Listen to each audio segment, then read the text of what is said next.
welcome to the 8th edition of India's biggest business conclave, BT Mind Rush, organized by largest selling business magazine in the country, Business Today.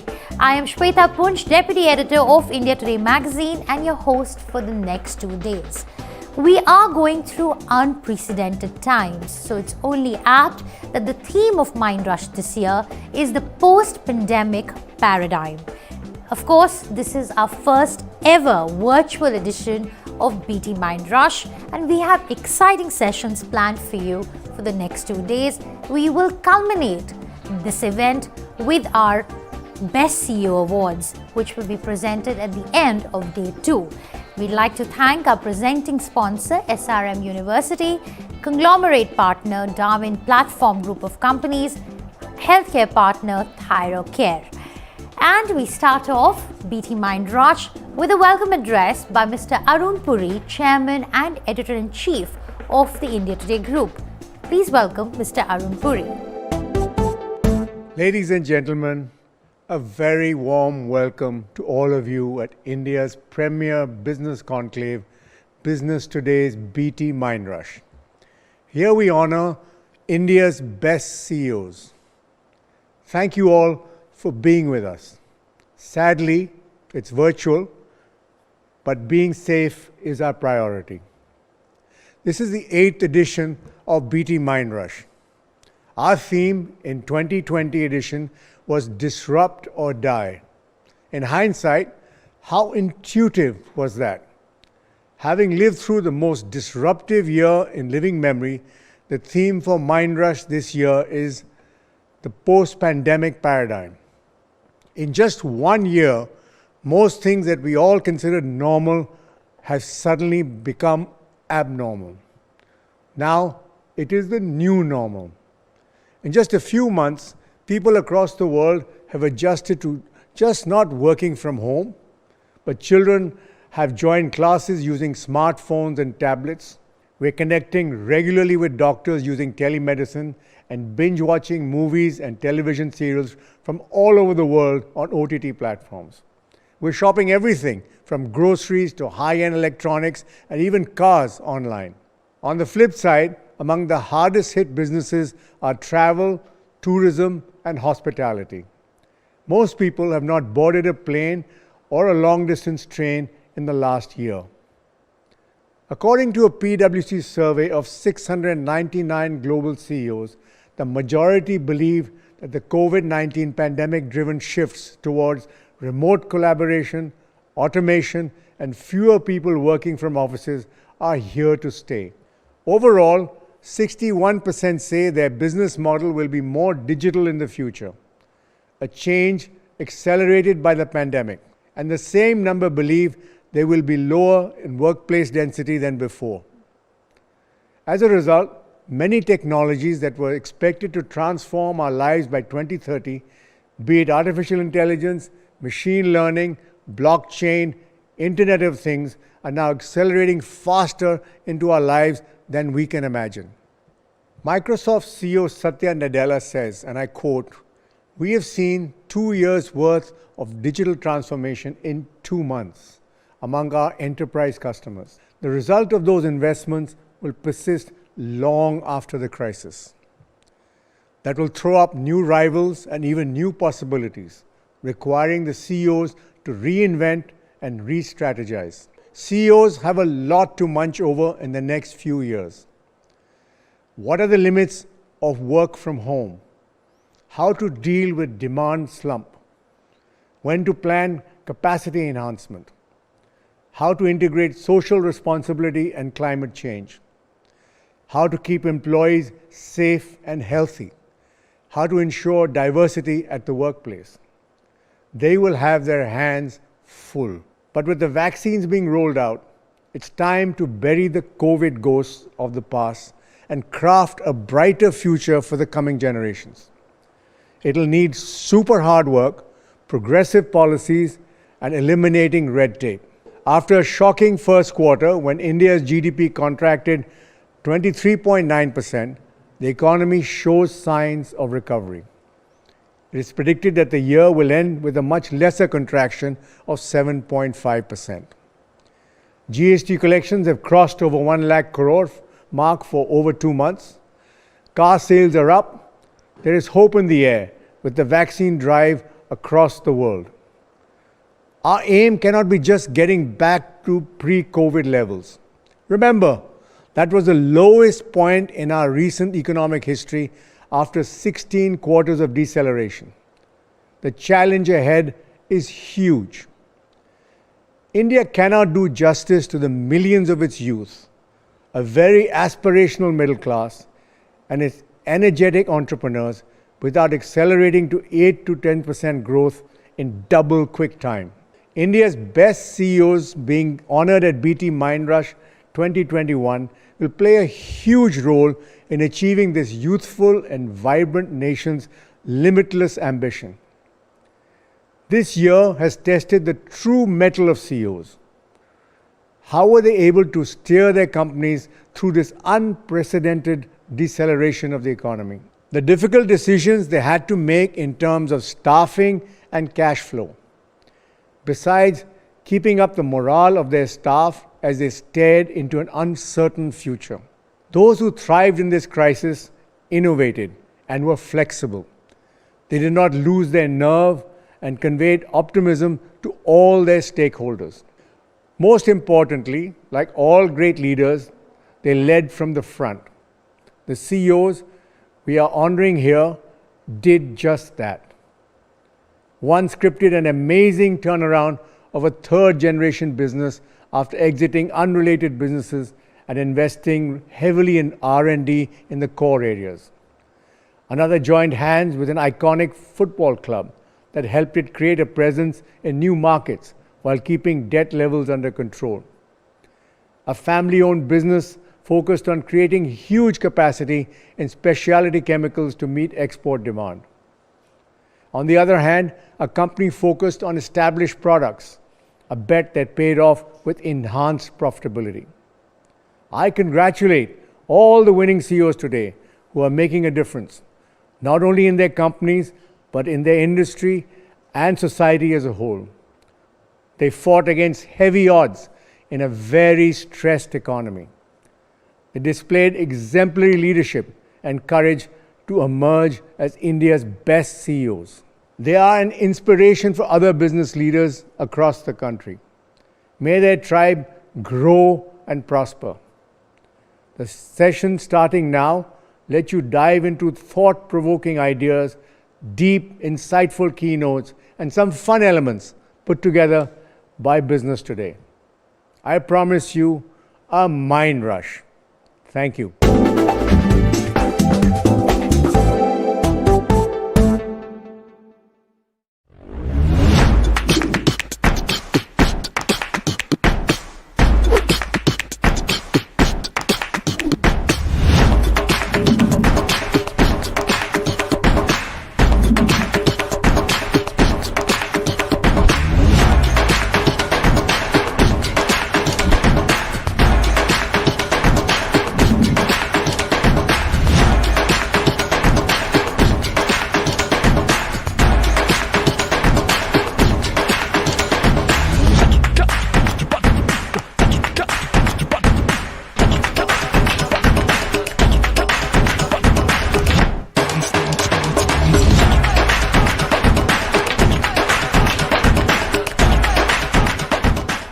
SRM Institute of Science and Technology, Engineering, Medical and Health Sciences, Management, Dental, Science and Humanities, Law, Agriculture Sciences, Hotel Management. Admissions open.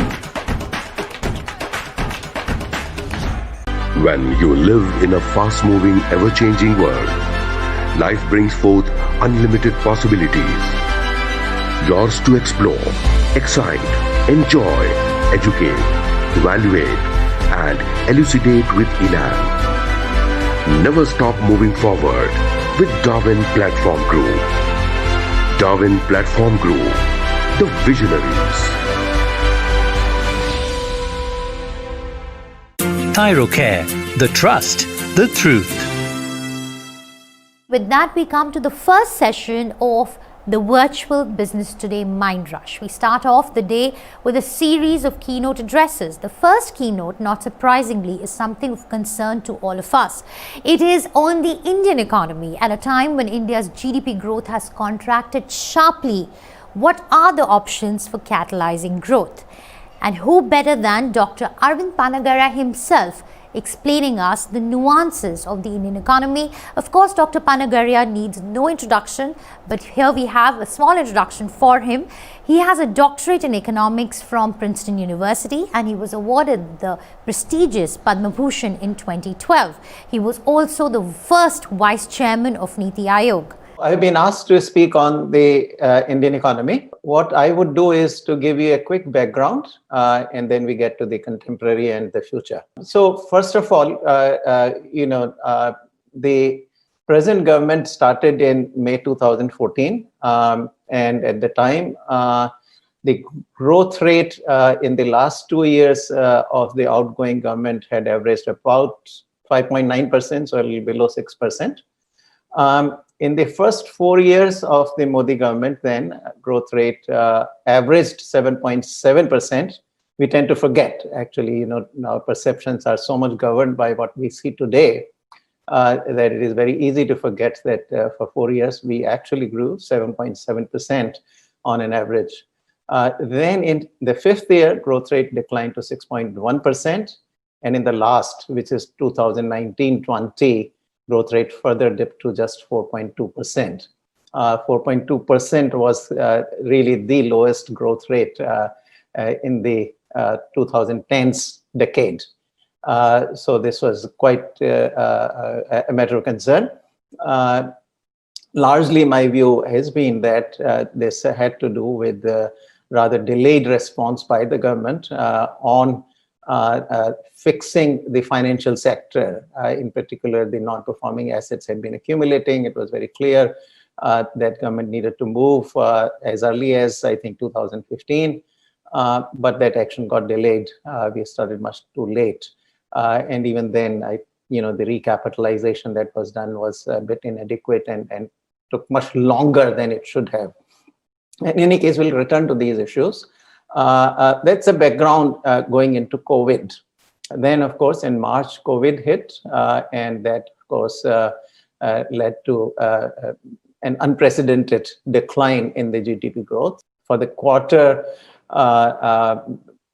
April to June of 2020, growth dipped year on year 24%, 23.9. So I'll round it off to 24%.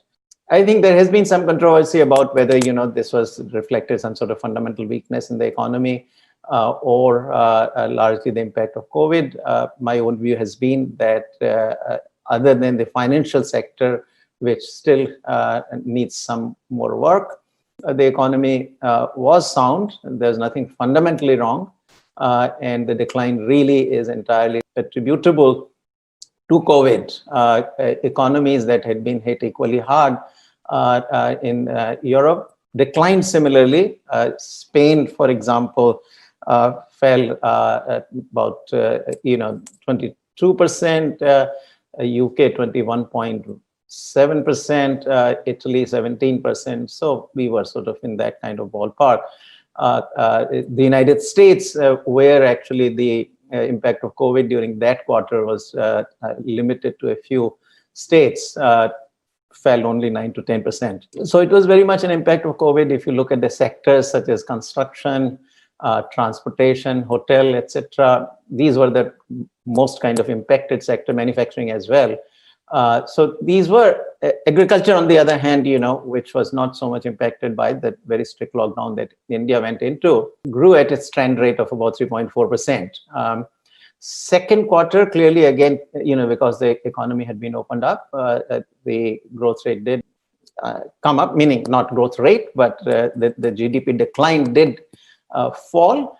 In the second quarter, then July to September of 2020, growth rate was minus 7.5%. So from a decline of about 24%, we came to 7.5%. And sectorally, again, agriculture did fine. Manufacturing came into positive territory as well, only modestly so though. 0.6%. Electricity came down 4-5%, somewhere there, positive. But on the other hand, construction, transport, hotel, etc., which are the sectors that got impacted by this lack of movement of the workforce, as well as households as buyers in the marketplace. Those are the sectors, that got impacted a lot more. It is the impact of the COVID, and really now where we stand is, by all accounts, the upward movement of the economy in the months of October and November has continued. All indicators that we have, the high frequency indicators on which we rely for such short-term statistics, with the more definitive ones to come with some lag, indicate that the economy is continuing its upward movement. So I'm sort of optimistic on that front. Now, how can the government speed up this recovery? To my mind, there are about 3 or 4 things that the government ought to really think in terms of doing right now. Other than monetary policy, about which I will not say very much. I think monetary policy is doing what it is supposed to do. I've been sort of quite pleased that the central bank, Reserve Bank of India, has shown a good bit of tolerance towards inflation. Normally when inflation goes beyond 6%, the central bank really comes down heavily on money supply. But it has not done that. It has been more accommodative, and I think that's a very, very good thing. But on the government side, government policy side, there are 3 or 4 things that I would recommend right now. Number 1, I think, vaccine.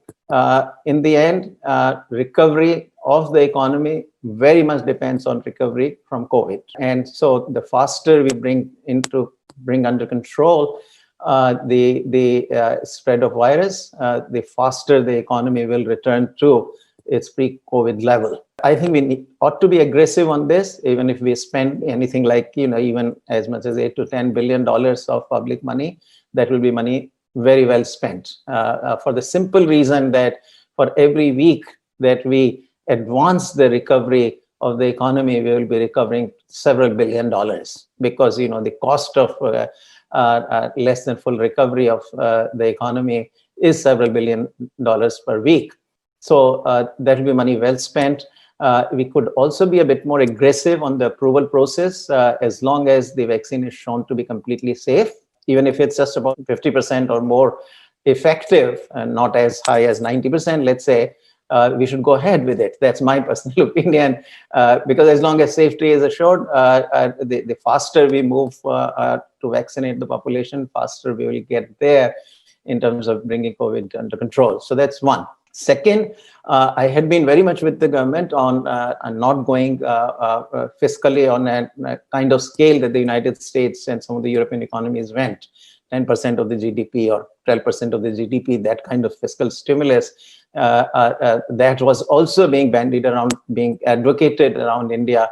The government was very wise not to do that, because supply had been shocked as much as the demand at the time. And with supply in complete shock, with workers not able to return to work, with input markets disrupted because of the inability to transact, there was no way a demand stimulus could have generated a supply response.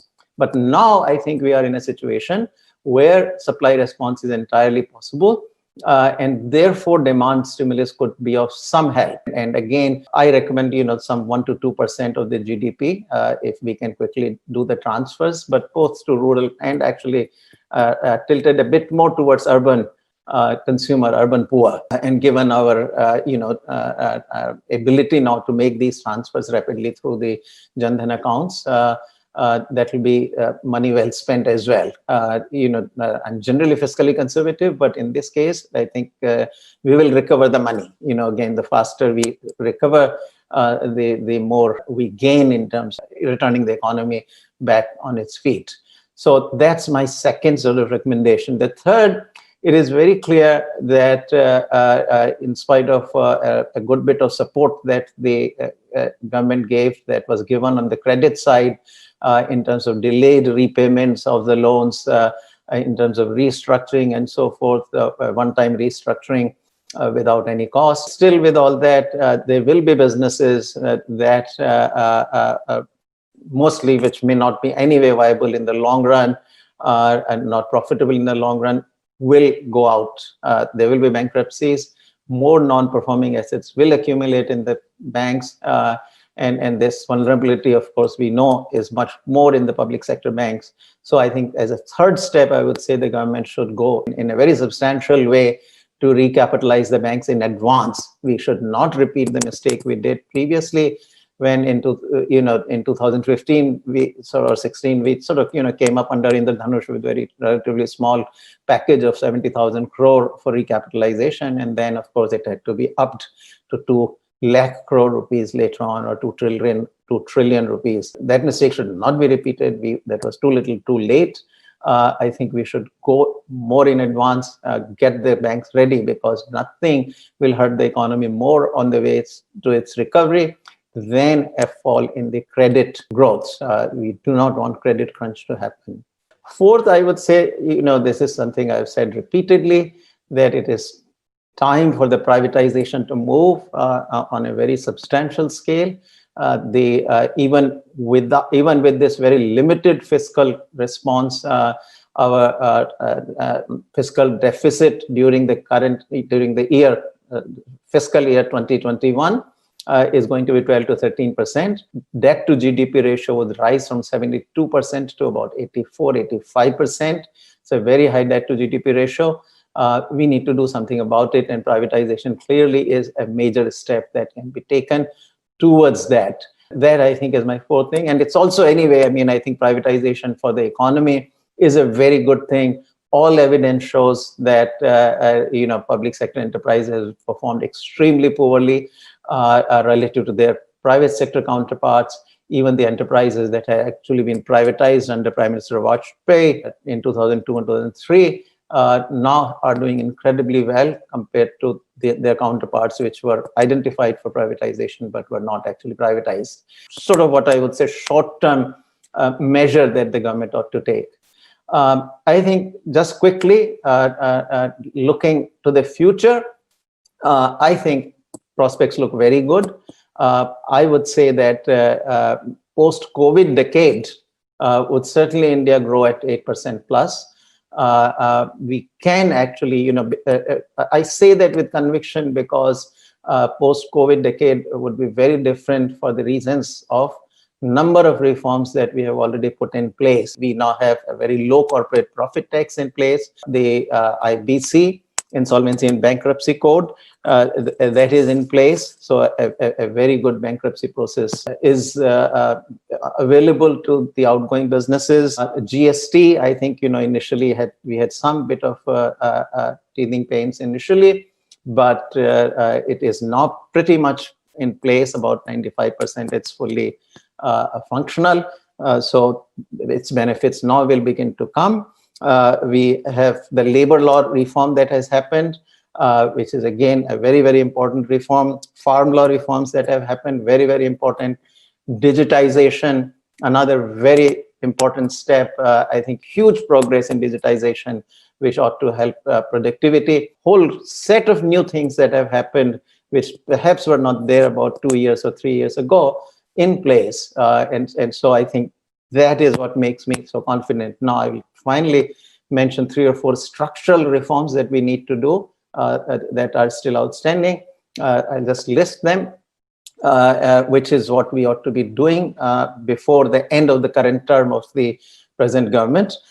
Number 1, I think we have gone into this import substitution, meaning we have imposed large number of tariffs on products. This has not been our policy actually for the last 2 to 3 decades, starting 1991, when we actually progressively liberalized the economy. We need to reverse that import substitution. Globalization is an extremely, perhaps the most important aspect of our reform process. And so that needs to be put back in place. Land laws, I think we still have very serious issues. Not only, In agriculture also, for example, tenancy laws are very poor. Tenancy is not even recognized in most states. So, but I'm talking more on the urban side. Economic transformation involves the movement of workforce out of agriculture into industry and services. That means ability of people to find good places to live at affordable prices. And that means low land prices. And in the land markets in India, for a variety of reasons, a number of these measures that need to be taken, which I list in detail in my book, India Unlimited, which came out this year. So I'll not list them, but large number of things need to be done on land laws and land markets. Financial sector needs to be strengthened further. Apart from the recapitalization I mentioned, I think we need to move towards much larger number of private banks, meaning, and not just private, but privatize the public sector banks. Currently, the government owns 12 such banks. Of these, the bottom 6 have only 15, they account for only 15% of the assets of the public sector banks. Privatize them, that should be the first step. But, the government really doesn't need that large number of such a large number of banks. And that also creates all kinds of governance problems and regulatory problems for the central bank and for the banks themselves as well. So that needs to be done as well. I think finally, I would say one important step states would need to take as well. Under the new revised labor laws, the government gives the states the authority to raise the limit on the number of workers in the firm. So the current law is that after the reform that the government recently did, that any firm which has 300 workers or fewer has the right to terminate workers without seeking any kind of permission from the government. But at 300 or more, you require that permission, which state governments then tend not to give. But the law permits states through notification, not even a legislation, through notification to raise that limit. Now, as some of you would know, very recently, when COVID had hit, two states, Gujarat and Uttar Pradesh, had said that for 3 years, they wanted to suspend all labor laws, which of course, this central government denied, and it was an irrational thing to do. But, states that were willing to go that far ought to now raise this limit from 300 to about 10,000 workers, I would say. Let the large firms come in. India's big problem has been lack of large and medium firms in labor-intensive sectors. Things like apparel, footwear, furniture, a lot of light manufacturing. We just don't have medium and large firms, auto parts, petroleum refining, pharmaceuticals. This is a different story. Their technology forces you to have large firms. But in labor-intensive firms where both small and micro firms can exist, that is all we have.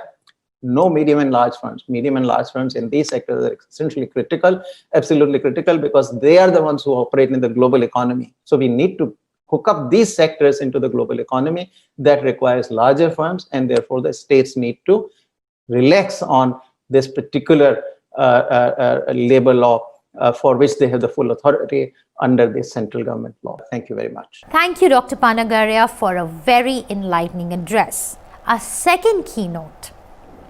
For that, we'd like to invite Mr. Rajeev Misra, CEO, SoftBank Vision Fund. Well, the last year has been one of the most disruptive in living memory.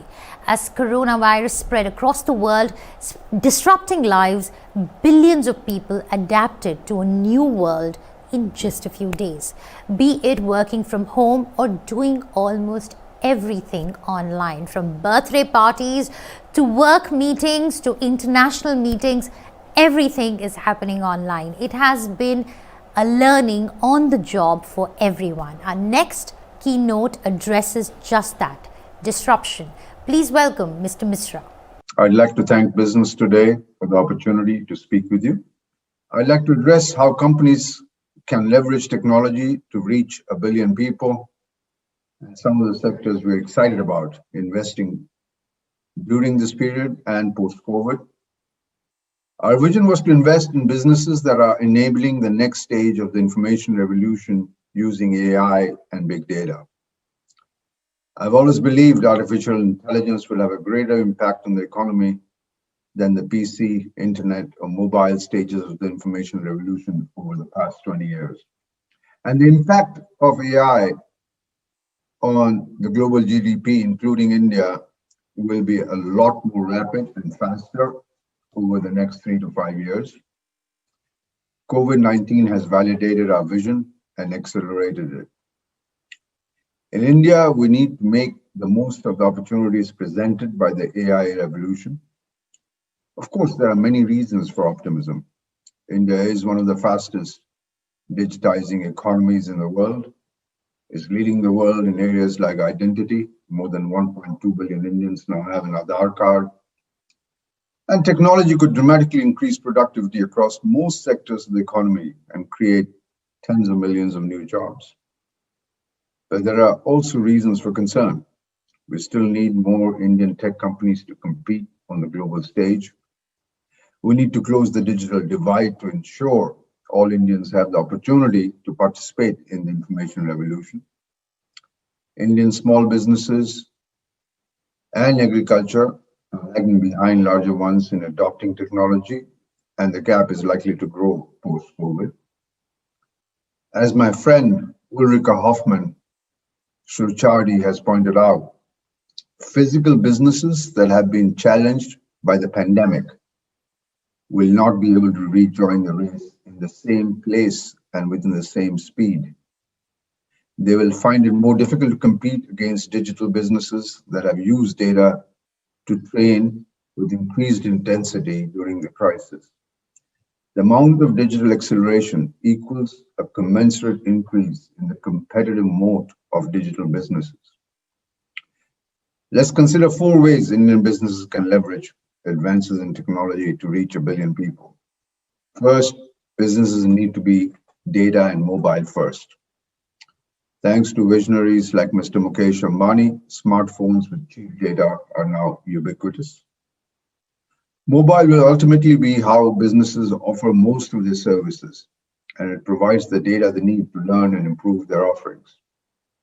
So they need to ensure they have a data and mobile first mindset with their best engineers working on mobile. It sounds obvious to many of us, but unfortunately, most businesses still do not take this approach. Consider Lenskart, the eyewear chain. 50% of their business already comes from their mobile app. Their app uses augmented reality to allow you to try on different pairs of eyeglasses. It also uses AI to offer size and frame recommendations based on facial analysis. The app provides a stream of data on user preferences that allows Lenskart to learn and better target their products. For 90% of users, their technology can now size the user's face within 3% of their face size. And this accuracy is improving as the data set grows. That's what a data and mobile first approach looks like. Second, with some exceptions, businesses need to be omni-channel and provide a seamless experience to their customers across mobile and brick and mortar. Lenskart has 600 stores across the country. Because eyeglasses are still a touch and feel product to many people, they need to do so. A traditional optician would carry all their inventory in store. This makes it difficult to scale. Lenskart overcomes this challenge by offering you an iPad installed within their augmented reality technology so you can try on different frames virtually while you're in store. This has multiple benefits. It allows Lenskart to only carry about 5% of his inventory on site so they can scale easily. It allows Lenskart to capture and access valuable user data in store, which leads to higher conversion and is used to predict design trends, which can be fed back to their factories. Usually, physical businesses don't have access to such data. It also provides Lenskart a better user experience for their customers. Users can browse thousands of designs without having to try on the physical product. They then ship your glasses to your doorstep within 2 days. Which brings us to the next requirements to reach 1 billion people. The first wave of tech disruption focused on urban India. Today, growth is coming from the non-metro regions. Technology has now reached those cities and businesses need to as well. Here, there are 2 key needs: world-class logistics and support for vernacular languages. Fortunately, world-class logistics is now available to all thanks to the delivery company, Delivery. There are two major challenges to delivery in India: the unreliability of PIN codes and handwritten addresses.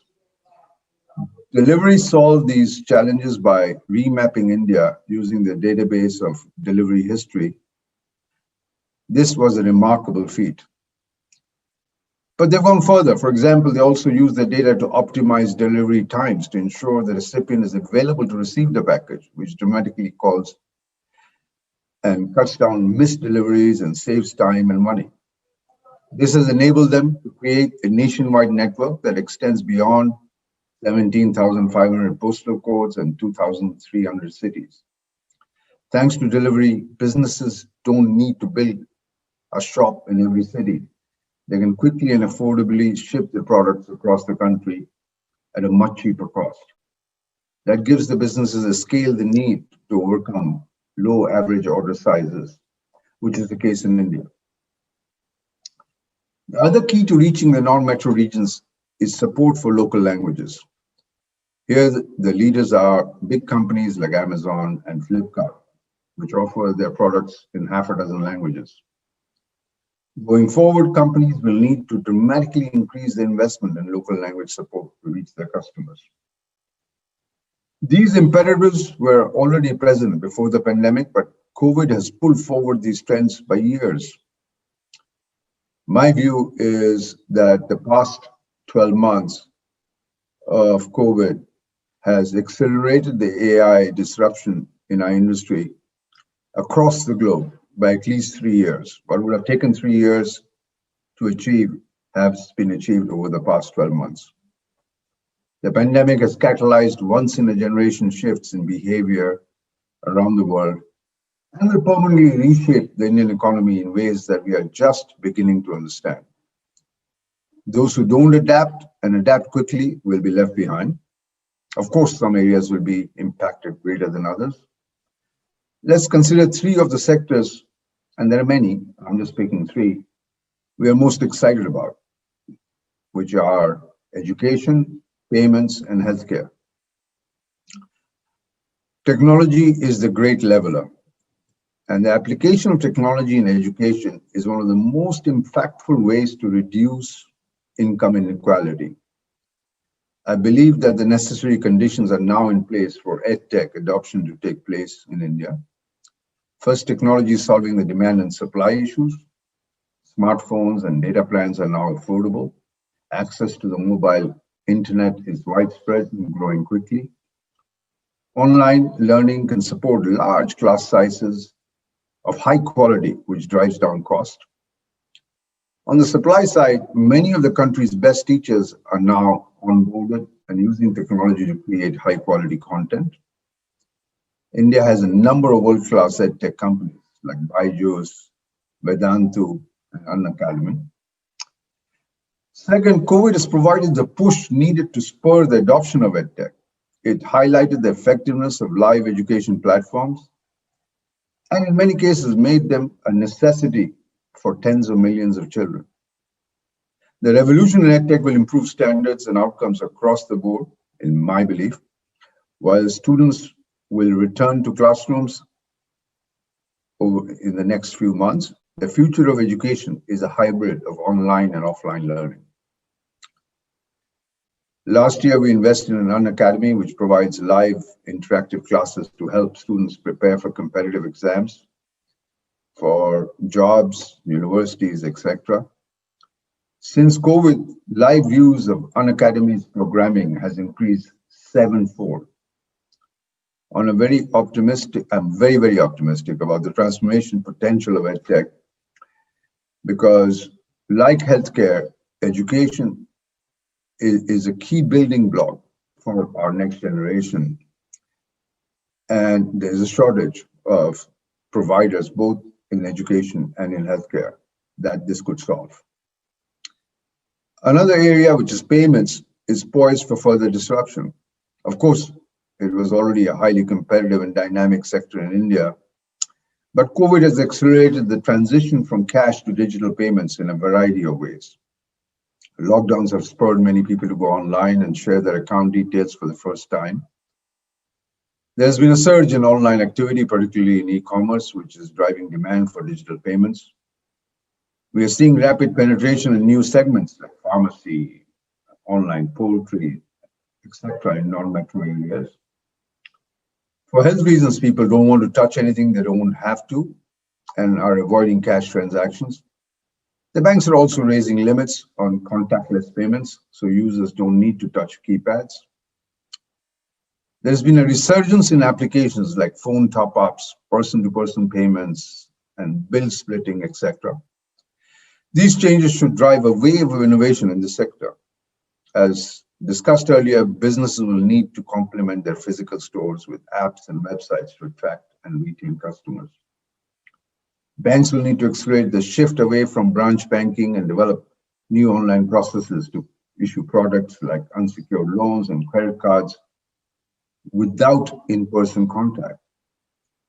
Similarly, the payment companies will need to innovate with new products like buy now, pay later, and equated monthly installments to reduce the impact of the economy, which is slowing down on customer wallets. In summary, there is a tremendous opportunity ahead, and we are tracking these changes with great interest.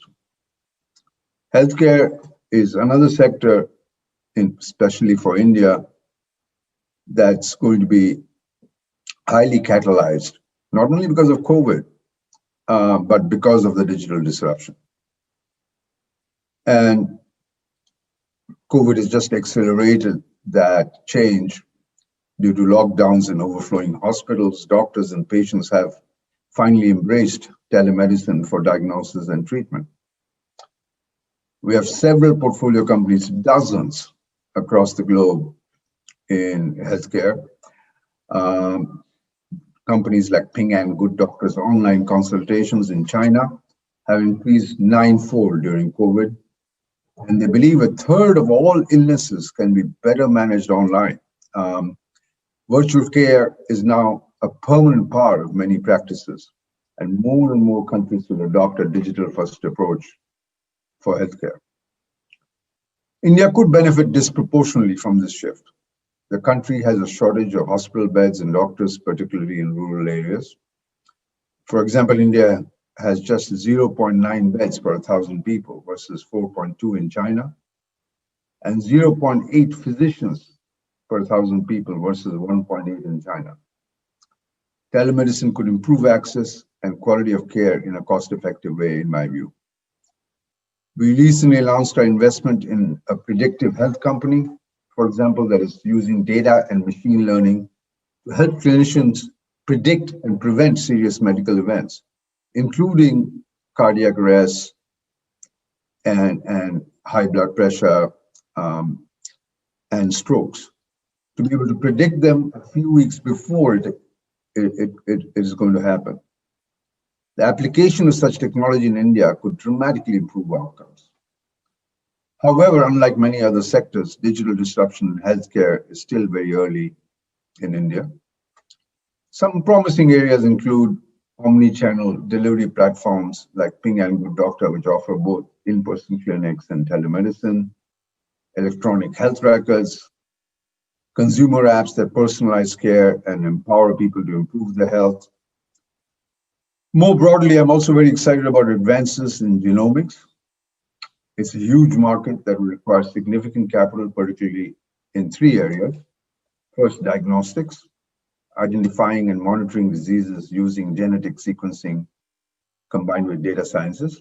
Second, developing better treatments based on those diagnostics, for instance, by targeting the genetic underpinnings of disease.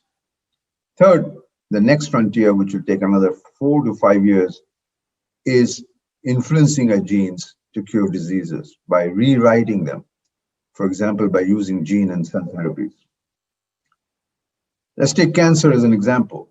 On the diagnostics front, Guardant Health, Grail, and others have developed blood tests that have gone down in cost from $400 a test to $60, $70 a test that enable identification of genetic mutations that drive cancers and are able to do liquid biopsy to detect early stage or late stage cancers without doing a physical biopsy.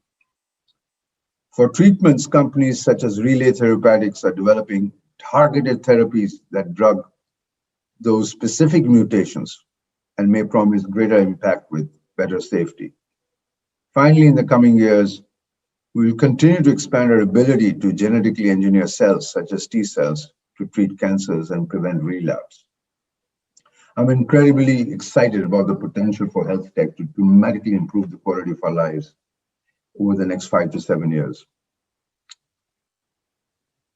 In closing, it's clear that the world will never go back to the way it was pre-COVID. Whatever the new normal is, the way we live has been forever changed. With the arrival of 5G, exponential improvements in chip performance, the cost of computing has gone down dramatically, advances in machine learning and the effects of COVID as a disruptor is being dramatically accelerated. And the behavioral changes are here to stay. Every industry will be impacted, from education to food delivery to payments to e-commerce, hospitality, retail, finance, and beyond. Looking ahead, we'll continue to live with significant uncertainty for the foreseeable future. With luck, 2021, most countries will reach herd immunity through vaccination. We will then enter a post-pandemic transition period that will bring many aftershocks until the dust settles sometime in 2022 or 2023. This presents tremendous opportunity because risk always does if you plan for it. I believe this time will also give rise to a new generation of startups with the potential to help 1 billion people in India live more productive, sustainable, and healthier lives. At the Vision Fund and SoftBank, our goal is to find those fearless and forward-thinking founders and give them the capital and support the need through our ecosystem of 110 portfolio companies that we have invested in globally to create a more fulfilling future for us all. All the best, and thank you.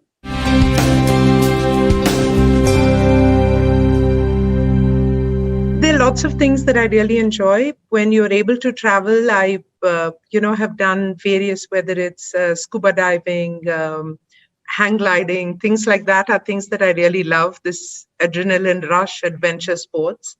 But in the current, I think very early, because of the nature of what I do, which is work in the hospital, was important to learn the ability to compartmentalize and leave, the trauma, the tension of patients, of, who's unwell, being able to leave that.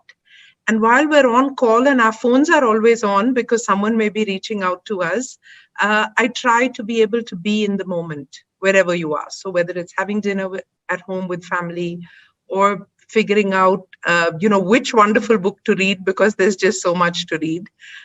So I enjoy reading. I like music. I love nature. And so walking, trekking, hiking, or just a walk in the park. Hyderabad is blessed with, this Chiran Palace or KBR Park as it's called. So all these are things that give me a lot of pleasure. I also got into meditation with the Isha Foundation. So there's the Shambhavi Mahamudra, which is Mahamantra, which is, quite powerful. Combination of all this helps me unwind.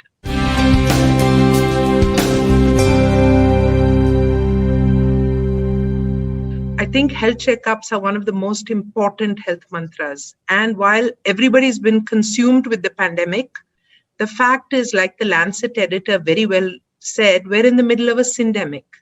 There is the pandemic of COVID. There is the underlying epidemic of non-communicable disease, which is heart disease, cancer, etc., which is catching Indians younger, which is more devastating.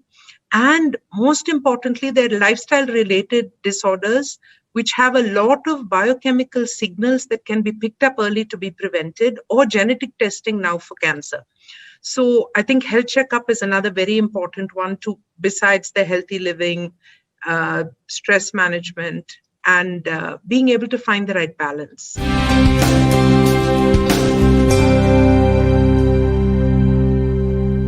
There's so many. I definitely love London and Italy.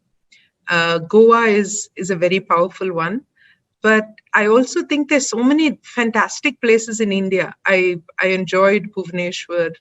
I would love to do Leh and Ladakh, haven't been able to, but Nepal was outstanding. Mountains anywhere are very, very exciting. And even a simple day in Mahabalipuram or Pondicherry are fantastic.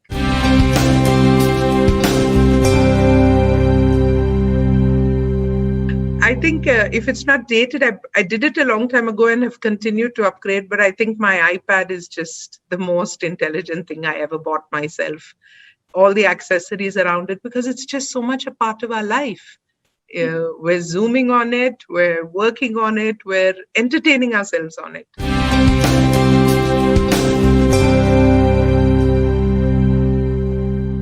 I'm very bad for a retailer. I like shopping, but it's not iconic luxury products. Brands don't excite me at all, actually. With that, we come to our third keynote address. Mr. Sanjeev Mehta, CEO and Managing Director, Hindustan Unilever. When the economy was in the dumps and disruption was the norm, it was a trying time for large corporates. So what did large corporations do at a time when business was down? It was a time to take a hard look at what all you could change and in turn, of course, cut costs. Innovation and disruption was the name of the game. We have with us Mr. Sanjeev Mehta, CEO and Managing Director, Hindustan Unilever, who speaks to us on navigating business through chaos and confusion. Greetings, everyone. I wish you and your loved ones a safe and healthy and a very happy 2021. The unpredictable nature of the world, like the situation of COVID-19, reflects the lack of predictability, the prospects for surprise, the multiplex of forces, the speed of change, the confounding of issues, no cause and effect chain, the haziness of reality, the potential for misreads, and the mixed meanings of conditions. Tom Friedman of New York Times refers to COVID-19 as part of a herd of stampeding black elephants. The other potential crises stampeding towards us include climate change, social and economic inequality, ocean and ecosystem collapse, water scarcity, amongst many others. Social, economic, and environmental issues that existed prior to the pandemic have been pushed into stark focus. As well as the direct economic impact, many of these issues could drive social instability, civil unrest, nationalism, debt and credit crisis, protectionism, geopolitical realignment, and even possibly military conflict, further magnifying the economic consequences. From mid-80s to the mid-2000s was a period of relative calm, a time of unprecedented stability, growth, and prosperity. Ben Bernanke of US Fed famously called it the Great Moderation. In recent times, the convergence of many trends has made it clear that relative stability of the past is ceding to a period of increased turbulence. Leaders need to rethink their assumptions about constancy, build adaptive capacity, robustness, and resilience deep into their organizations, and reassess crisis readiness throughout the extended enterprises. 2020 made it clear that leaders must look beyond their organizations, taking a true stakeholder view to help address oft overlooked economic, healthcare, justice, and other inequities underlying the fragility of the current order. This will not be the last annus horribilis. The challenge for leaders is to step up now to be better prepared for the next one. Even as we imagine being done with this crisis, let me be clear, crisis is surely not done with us. Crisis is a new companion. Consider the conditions that greeted us on New Year's Day 2021. We were shepherded into a world still battling a pandemic, though thankfully in some parts of the world, like ours, perhaps in its latter stages. There will still be dangerously yawning social divides, with spiraling global economic inequality further threatened by fast advancing technology. There'll be eroding trust in every institution you can name. Look at what happened in the cradle of democracy in the first week of this year. And yes, we have less than a decade to save the planet from eventual inhabitability. Leading into the future, is not for the meek, but neither it is for the arrogant, the bullheaded, or the blindly self-righteous. We need the brave, but we also need the modest. We need those who hold themselves accountable, but we also need those who are curious and experimentative. We are stakeholders not only in our own companies, but in the health, happiness, and prosperity of the planet and those who inhabit it. The agenda for every leader will now have to include paying attention to the existential threats to society's well-being. We will be steering our companies through unknowns. It will sometimes feel like all we have to rely on is trust in our people and the trust in us. The jobs of leaders in a world marked by disruption and threat will have never been more difficult nor more important. With the above perspective, let me now dwell on what leaders could do to be effective in an ambiguous and chaotic world. First, put compassion at the center of leadership. 2020 has shown us that it is urgent and necessary, not just desirable, to humanize leadership. The way we have been portraying, promoting, and practicing leadership for decades as a cocktail of vision, passion, and skill makes leaders many times ill-prepared to recognize and alleviate human suffering, let alone address the systemic issues that cause and perpetuate it. It is time for those who care for good leadership to put compassion at the center of leadership.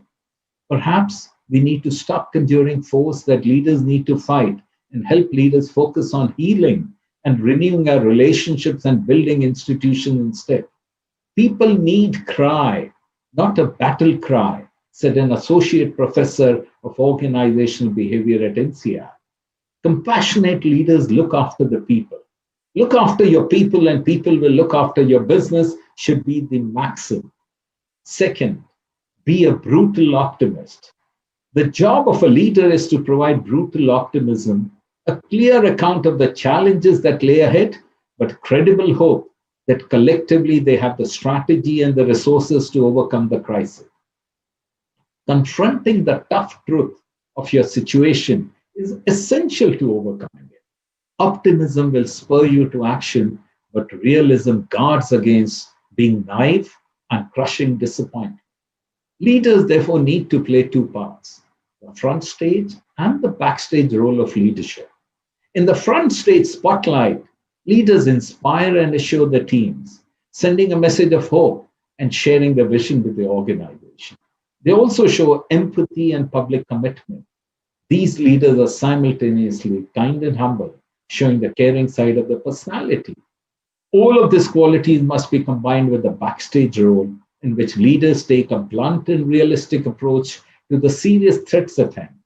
Behind the scenes, leaders gather information and expertise, share facts, and dive deeply into processes, whether financial, technological, or human, to adapt and follow through on their plans.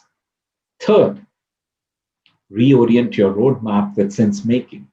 The challenges of 2020 highlight the importance of sense making, coming up with effective ways to make sense of the complex external world we are living in. When the pace of change is this fast, managers need to make sure that people update their understanding of shifts in technology, markets, customers, and competitive moves.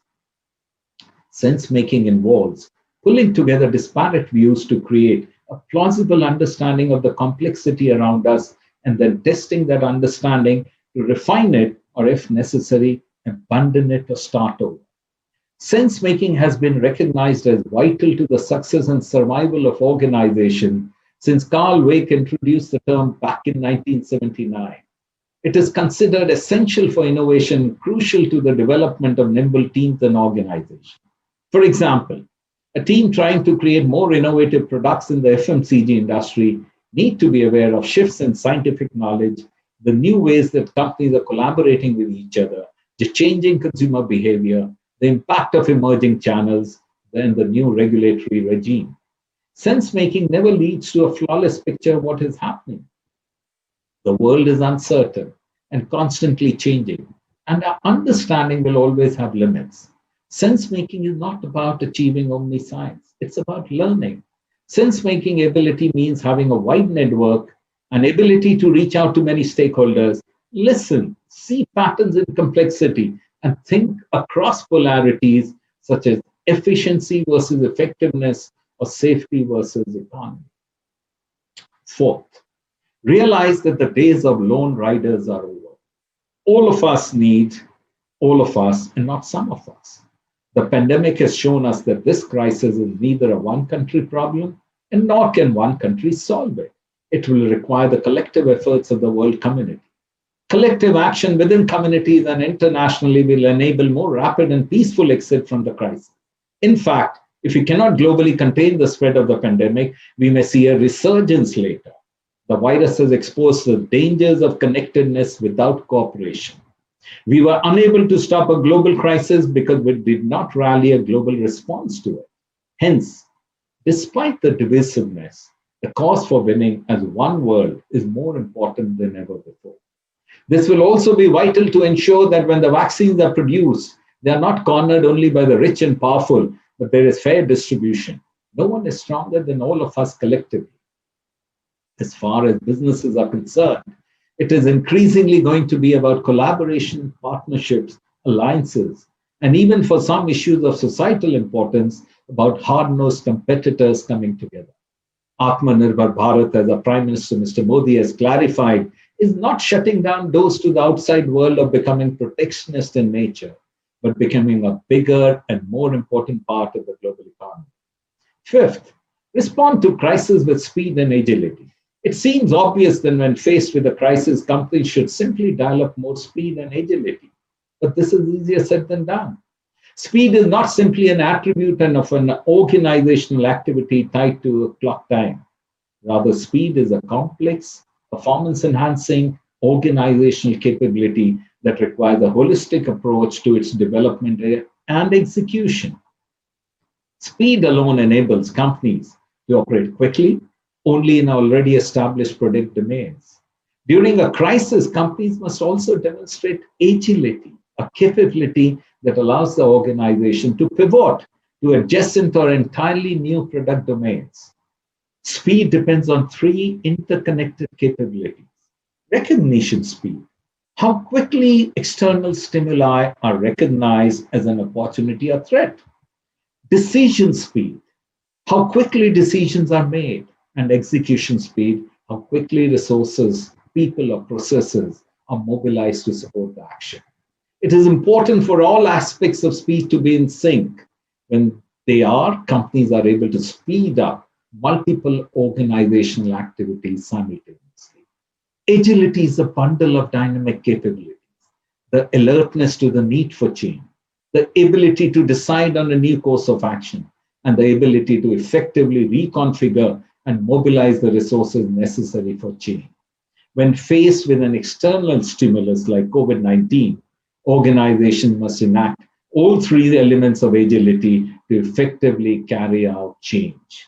Speed and agility are interdependent, and leaders need to recognize that speed and agility are related to other aspects of the organization, such as structures, company resources, compensation, and executive leadership.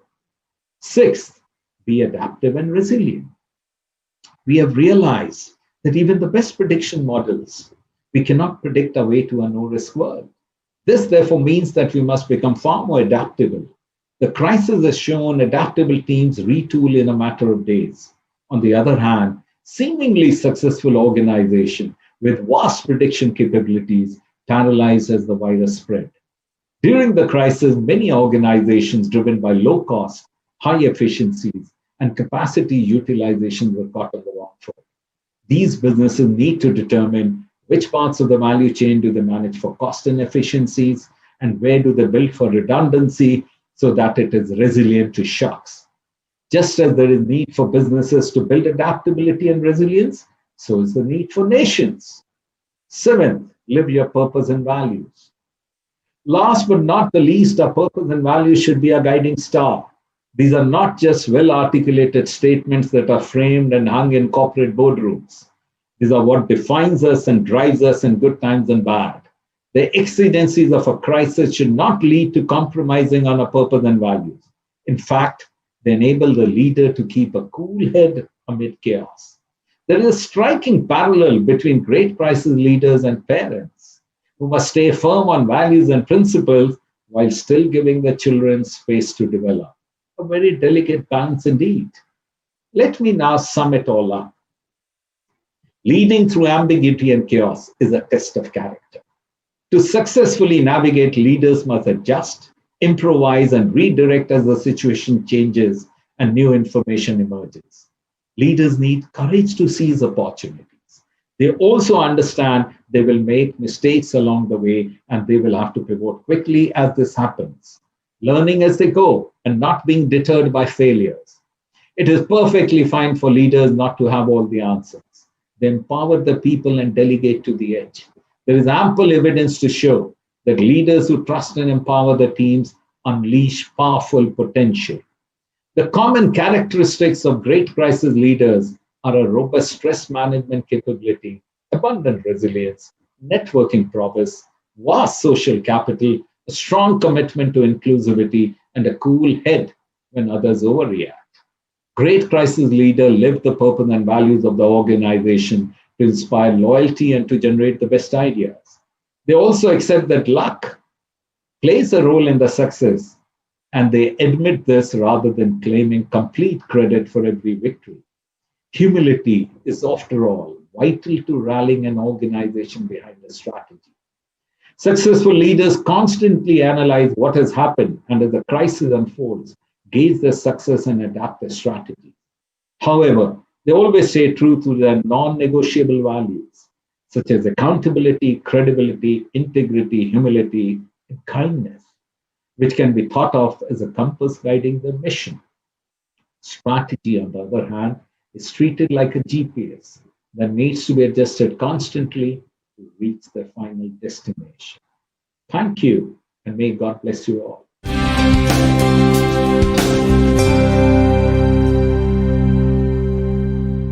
I think the unwinding formula is have a satisfying day's work and other things just fall in place. Whatever you do after that, whether listen to music, see TV, family time, all that is unwinding if you have had a good working day.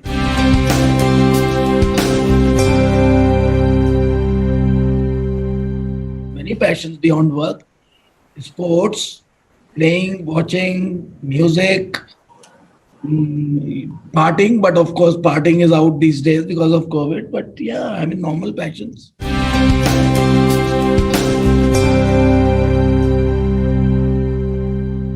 Some yoga, some walking. I'm not too much of a gym person, but yeah, regular yoga and regular morning walks that keep you fairly fit.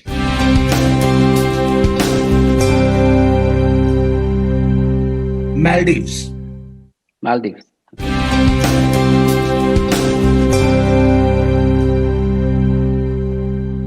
I think the most politically correct reply is family. But other than that, nothing is really luxury. I mean, cars and house and all that is normal. No real luxury possession. With that, we move on to our next keynote address. Dr. Samya Swaminathan, Chief Scientist, World Health Organization. Well, the biggest issue across the world over the past 1 year has been related to health. It is the biggest health emergency we've seen in a very long time. The last keynote of the day is about that. Our next speaker is Dr. Samya Swaminathan, Chief Scientist at the World Health Organization. She's a pediatrician and globally recognized researcher on tuberculosis and HIV.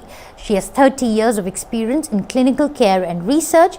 Ms. Swaminathan was also the Secretary to the Government of India for Health Research and Director General of the Indian Council of Medical Research from 2015 to 2017. Dr. Swaminathan will speak on the new global healthcare dynamics. Please welcome Dr. Swaminathan. Greetings from the World Health Organization. I'm Dr. Samya Swaminathan, the Chief Scientist. It gives me great pleasure to speak with you all today and share some of my thoughts. In fact, the Science Division at WHO was only created in 2019, and it seems as though it was just in time for this pandemic. Our goal post is, of course, the Sustainable Development Goals that we need to achieve by 2030, And while many of them are interlinked and progress in one impacts progress on the other, I'm more concerned, of course, about the Sustainable Development Goal 3, which is the one on health, which talks about really achieving universal health coverage for the entire population of the world. Presently, just to be clear, half the world, 50% or more, does not have access to quality health services, essential health services. And if you really define that package to be much more comprehensive, then one would probably find that more than 50% of the world does not have access. And therefore, there's a huge gap that we need to fill. Only 10 years left to do it. And if we think about just India, then again, India is like many different countries. There is no one statistic that applies across India. And if you take any parameter, any statistic, one sees variations between segments of the population, urban, rural, based on socioeconomic status, between states, etc.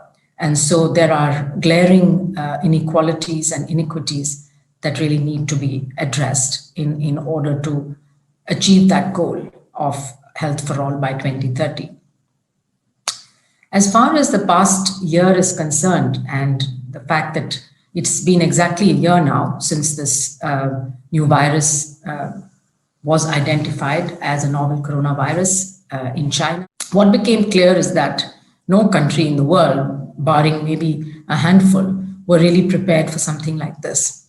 And this is something that's been, it has been mentioned in the past by several scientists, several groups, the WHO, saying that the world is not prepared for a major outbreak or a pandemic.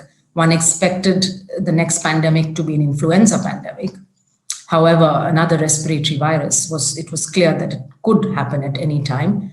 And the elements of surveillance, prevention, detection, response, all were found to be lacking. And we see even today, a year later, when we know so much more about the virus, that many areas of the world are having explosive outbreaks, unable to control transmission, with increasing numbers of people being infected and dying.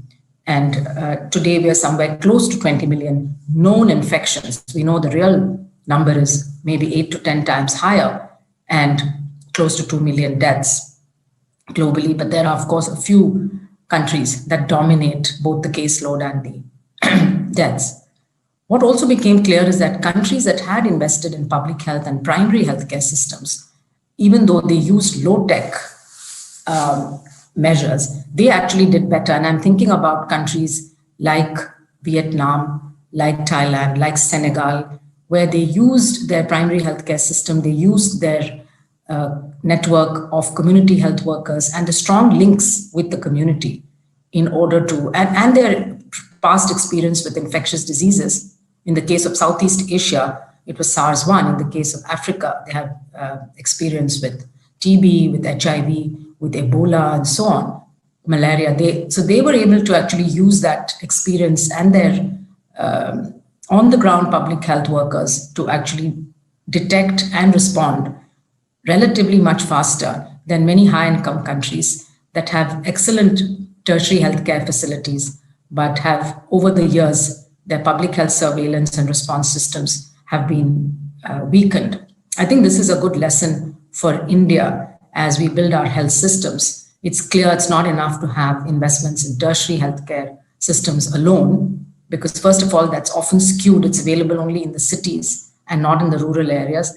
And secondly, that alone is not going to help us achieve the goals that we want.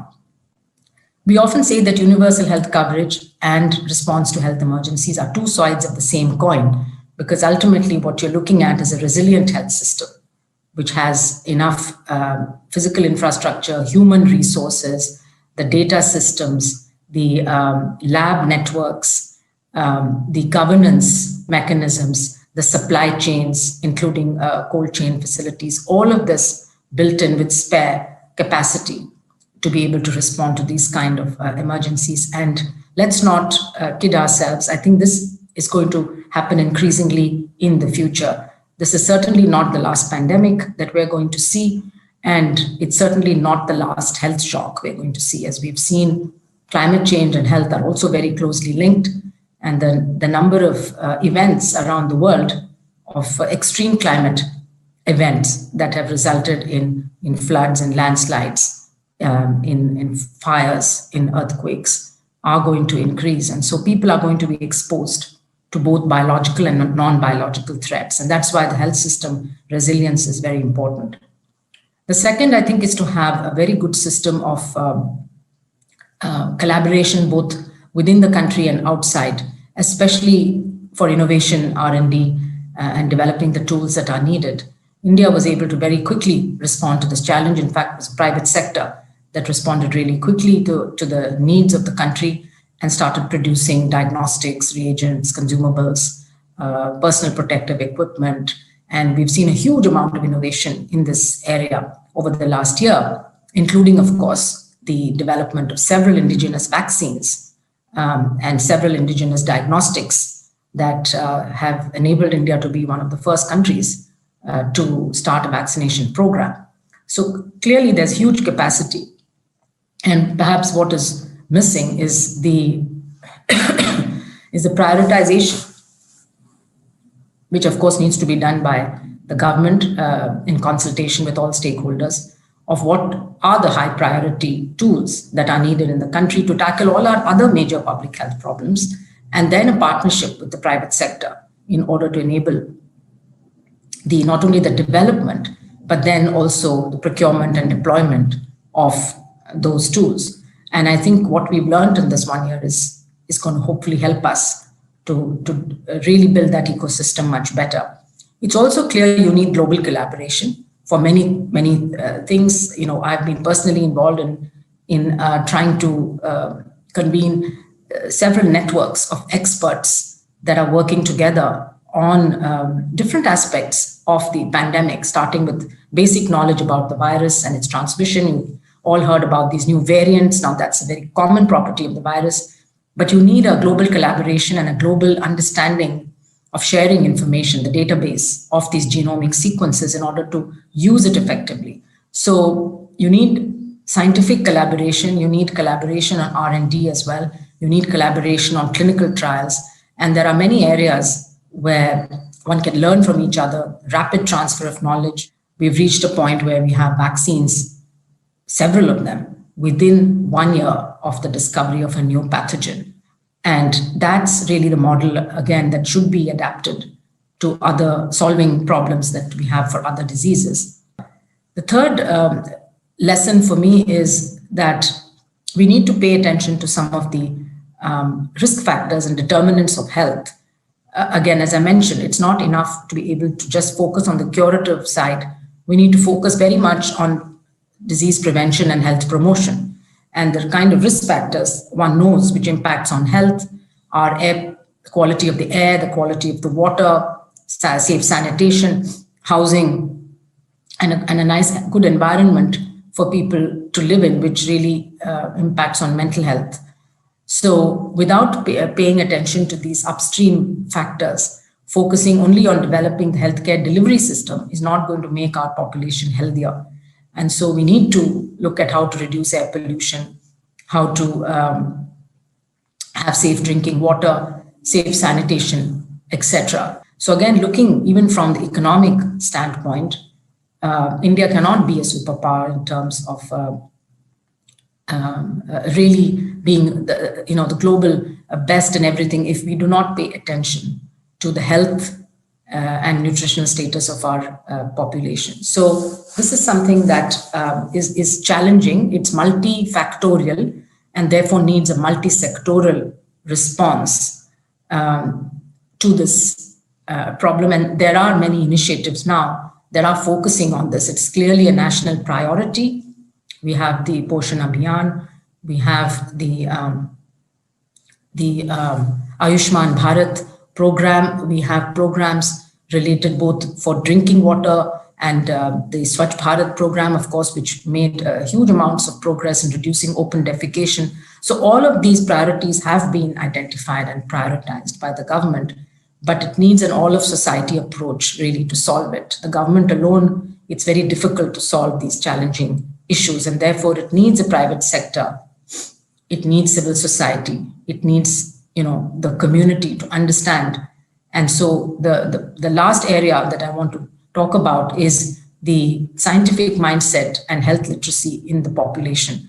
We've coined a new word called infodemic, which really describes the huge amounts of information that are being made available through all means, through media, through the lay press, through scientific publications, and ordinary lay people are being exposed to a lot of scientific information, which in turn has been a good thing. I think it's raised the profile of science. I think everybody understands today that the solutions for such problems come from science, but it also has resulted in a lot of misinformation or disinformation, rumors, myths, etc., circulating on social media, which we've had to pay attention to. And again, countries that have done well have really responded based on the scientific and public health advice that's been provided to them, and have focused their policies on the evidence. But again, this is something that one needs to create over a period of time, and therefore focusing science education for children and health literacy for the community as a whole, where people really understand the biological underpinnings of disease and do not believe in these kind of myths. Today, we are faced the same thing with vaccines, and the uptake of vaccines is going to be extremely important, and we need to ensure that people get the right information from the right sources and from credible individuals and leaders, so that they don't have any doubts about the vaccines that are going to be given to them. So that's actually a big challenge. And we've worked with a lot of tech companies around the world and interdisciplinary groups, behavioral scientists in particular, to try to tackle this.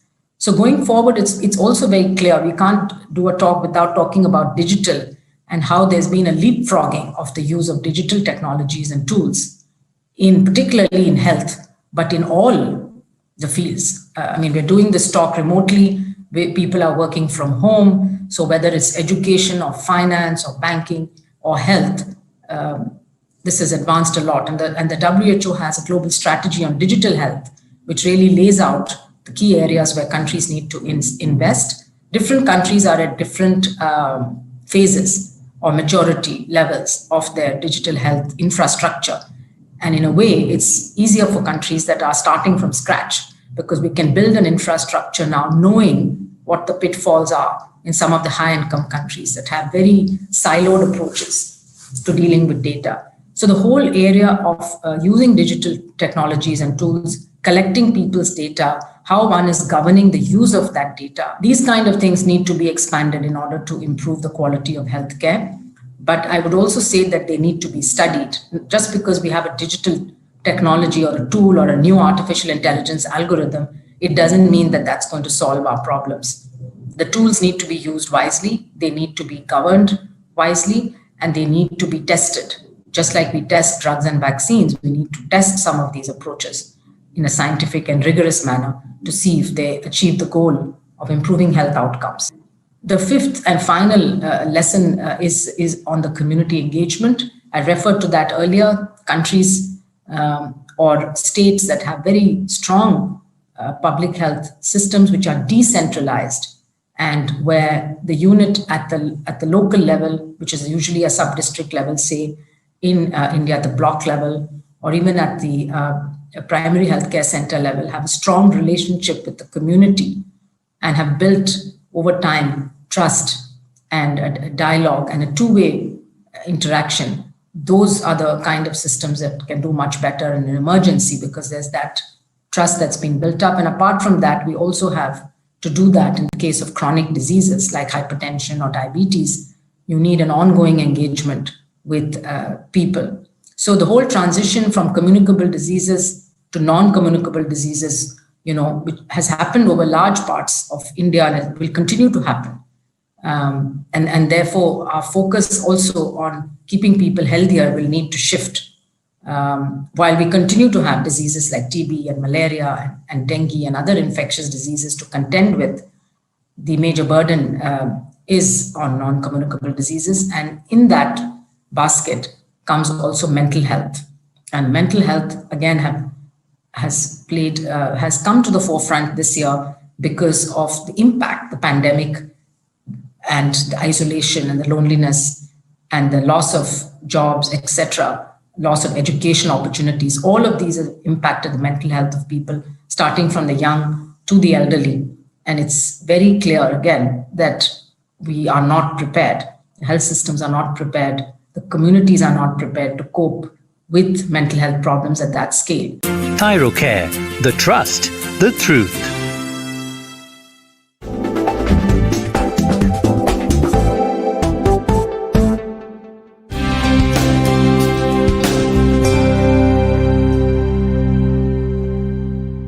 Unwinding formula. Yes. Reading, family Zoom calls, going for long walks.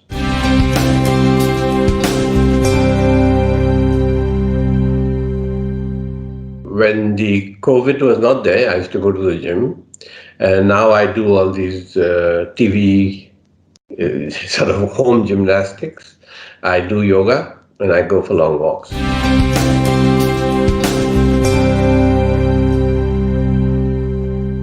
Hawaii.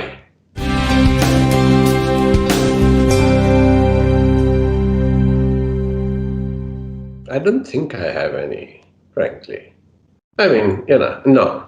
I don't spend on cars and watches or golf clubs. I don't. I mean, I don't spend much.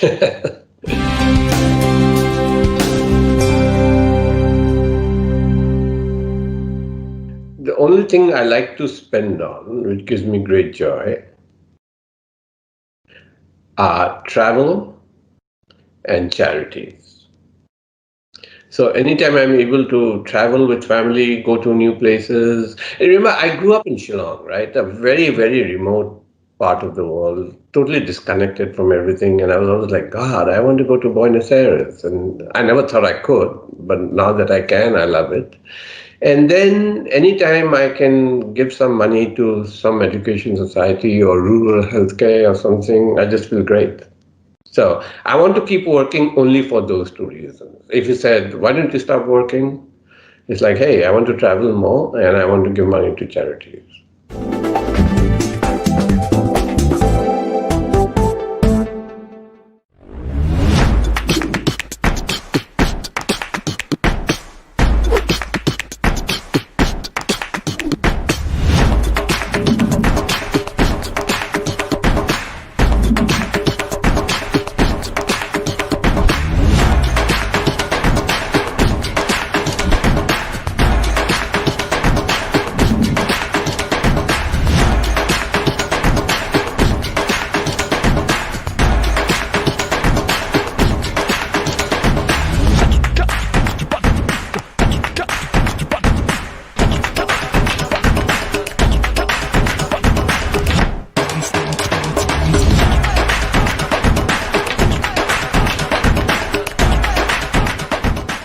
SRM Institute of Science and Technology, Engineering, Medical and Health Sciences, Management, Dental, Science and Humanities, Law, Agriculture Sciences, Hotel Management. Admissions open.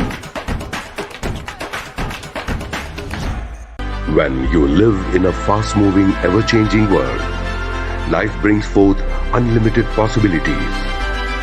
Yours to explore, excite, enjoy, educate, evaluate, and elucidate with elan. Never stop moving forward with Darwin Platform Group. Darwin Platform Group, the visionaries. ThyroCare, the trust, the truth. With that, we come to our panel discussion on future of healthcare post-COVID. We continue with the focus on health. At a time when everyone is taking precautions, we have a panel discussion on the future of healthcare in the post-COVID world. We have with us a stellar panel. Joining us is Dr. Krishna Ella, Chairman and Managing Director of Hyderabad-based vaccine developer Bharat Biotech, Dr. K. Srinath Reddy, President, Public Health Foundation of India, and Dr. A. Vilumani, Managing Director, Thyrocare.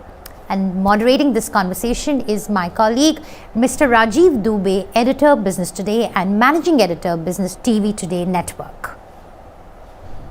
Welcome to this Business Today Mindrush panel discussion on the future of healthcare post-pandemic. Welcome all panelists. Welcome to you all, gentlemen.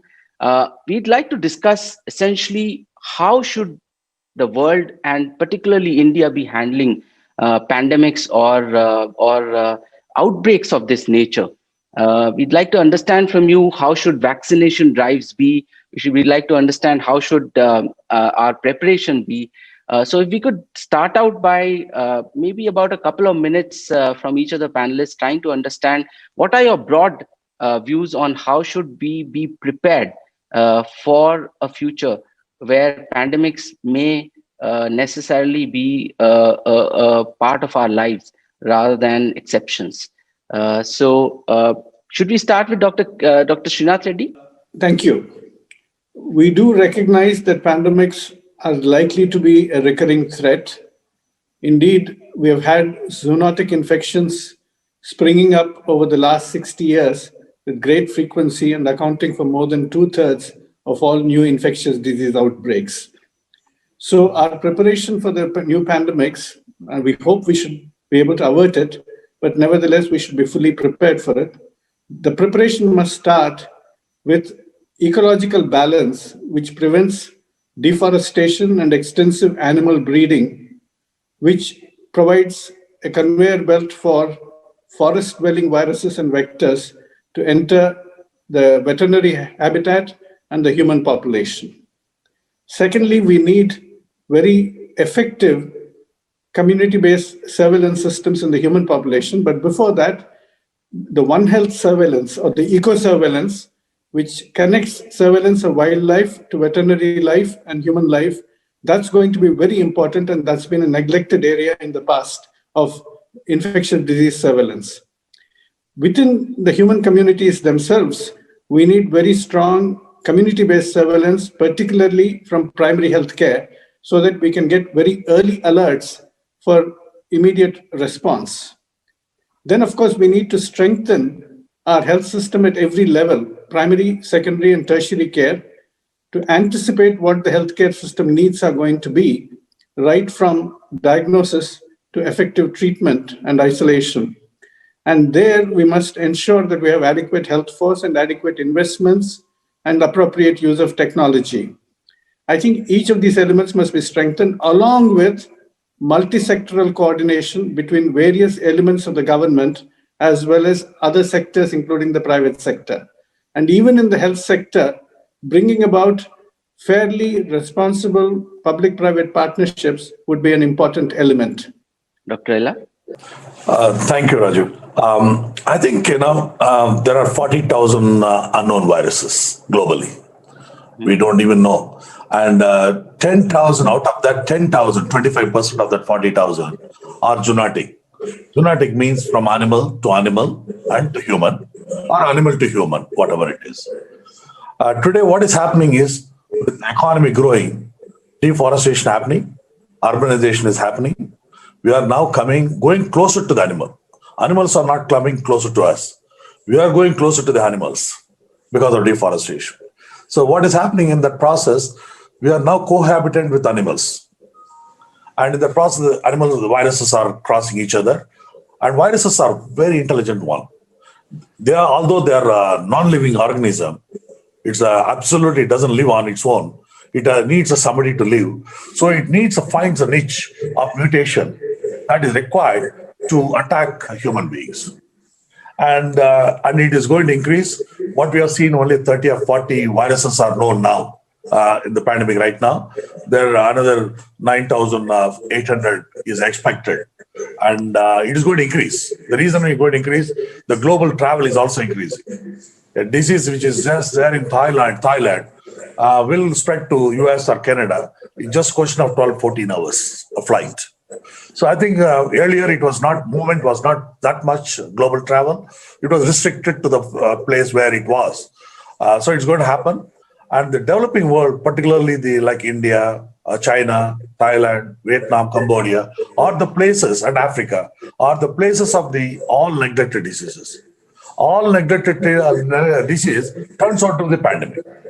Whether Zika, chikungunya, or even COVID-19, or even pandemic flu, everything starts from the developing world. So I think, if US want to control, Europe wants to control this pandemic, it has to be taken care of where the origin is. And we need to be alert, and really we can contribute to the global health from the developing world can contribute to the global health. Thank you. Over. Dr. Velmani. Thank you, Rajiv. And I have a opinion from last one full year, which is remaining unchanged. Ever since it was known in January, I felt India is safe for various reasons. One among the reasons is India is an young country. And if you look at after one full year, this virus is more killing rich, less killing poor. And I don't know whether there is statistics in India, rich cities and poor towns. But in my opinion, calendar year 2019 did not have any lesser death than calendar year 2020. If there is some statistics available, I have still not happened to see it. Having lost 1,300 deaths per million, the Western world is very desperately looking for vaccines to escape from it. India, we have lost 100. Instead of 1,300, we are just 100 per million. Of course, loss of an individual for a family is too big a loss, but for a loss of today, it counts around 350 per day for 1.35 billion population, which says gas pressure cooker is now safe. Having said that, the vaccines are important. Vaccines are important, but is that true? Pandemic is another question, because in April, I don't think many of us felt that we will see happy year 2021. To that extent, the media had terrorized every common man. To that extent, today the pressure is on vaccine, not because of the virus itself, it is because of the terror which public have undergone. So I am of that opinion. Vaccine, it takes its own time. Any process to hasten it has risks attached to it. And India can afford to take it little later because of the less mortality. And in my opinion, this as a virus isn't as bad as it was expected or told or feared to be. It needs to be handled. Even if death rate is very low, it needs solution. And if there is a cost effective, I'm saying cost effective as well as efficient one, it should be made mandatory by government. And by the end of 2021, we should see almost all have got vaccinated. And it's a huge country. It's a huge logistics and procedural challenges. But I'm pretty sure we as Indians have succeeded much earlier, much faster, as Asians have done it much better compared to the rest of the world. Thank you. Where does vaccine development go from here? Is this going to be now the template with which vaccines can be developed, should be developed? Because now we've proven that there could be effective vaccines which can be developed and produced and rolled out in a much shorter span than the 10-11 years it used to take. So may I ask Dr. Ella first on this? Thank you, Raju. I think in the process right now, we understood what are the problems to develop a vaccine, whether reagent, whether DNA synthesis, or we don't need a virus also now. How do you make it? Reverse genetics approaches. I think a lot of technology platform which we missed in the country have now understood that we need. Actually, I'm proposing to the government, we should have some task force on pandemic issues. What are the things required surrounding if anything happens in the future? We don't depend on a reagent coming from US or from China, all those things. So we need to be aware of it. That was a major problem we had encountered in a vaccine development. A lot of QC reagents, nothing was available to us till April. So 4 months we lost a golden opportunity as a companies. So I think, well prepared, but I don't want to talk too much on a vaccine business because it's a conflict of interest. But certainly what I will say is, it is now again going to, everything vaccination was thought about only children all this time. The 25 million children were the important and they were the one vaccinating. No adult vaccination was happening anywhere in India at all. So now I think the awareness of a vaccination increases. And the second is, look at the pandemic. What, as Velamani said, I'll agree with him, not many deaths has happened, but it collapsed the economy. What pandemic has asked us not to kill the people's death, but it has really collapsed the economy of a country itself. So that is what we have to look for. If you want the economy not to collapse, then we need to be prepared ourselves better. And it gives us some confidence level. If your technological advantage is there, it gives you some confidence. Yeah, okay, there's something is going to come. And that type of strategies we need. And I think vaccine will be one of the tools. I'm not saying that is the only tool required for the public health point of view. Even our hospital system will develop, ventilators will develop, SOPs written for the entire country's primary health care system, SOPs can be built up. And now I think the whole chain of reactions is going to happen from the government policy decision up to the ground level at the primary health center. So now we are going to see from top to down connection. Thank you. But Dr. Ella, the way this vaccine has been developed, could this be the template for future vaccine development or even drug development for that? Yes. I think it will happen now, and the future will be. Can we stop only with animal challenge studies? That's number one option. Number two, if it is something less pathogenic, can we do human challenge studies? Can we do it fast track? In 2 months, we have an answer. This vaccine works or not in the human challenge studies. So animal challenge, human challenge, all this will again fast track a lot of trial. And the regulators have now learned how to do fast track a clinical trial and regulatory can be fast track now in the country also. And I think everything has changed in the country. To be frank with you, country has progressed according to the speed required. But as a manufacturer, we couldn't progress fast because of the reagent, other requirement was a little bit blocked for us in the beginning. Okay, but it will change the game. Thank you. Okay, Dr. Velamani. Yes, I think no prediction of what virus will come and keep all reagent ready, all vaccine ready, impossible. Virus will come. Whatever permutation combination of nucleotides can trigger any kind of toxicity. But having said that, there are some virus spreads fast, kills fast. I don't think you will ever have any solution only. There are some which will spread fast, will not kill fast. That is this COVID virus.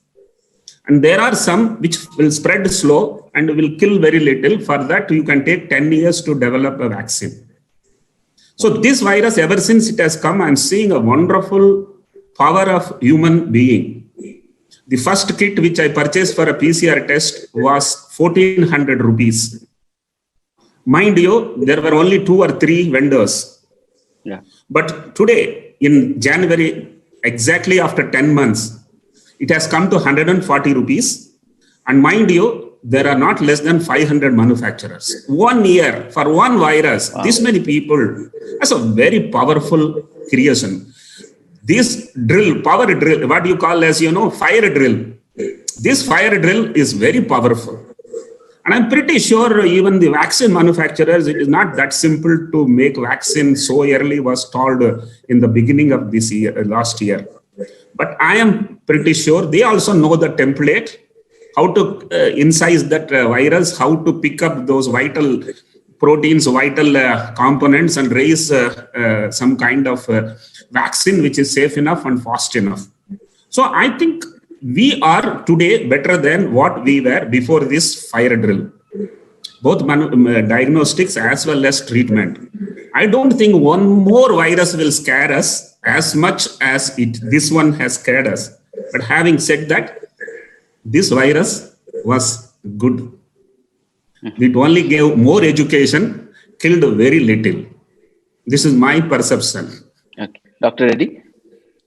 Well, before I move on to the actual vaccine issue, let me comment on a few of the remarks that have been made earlier.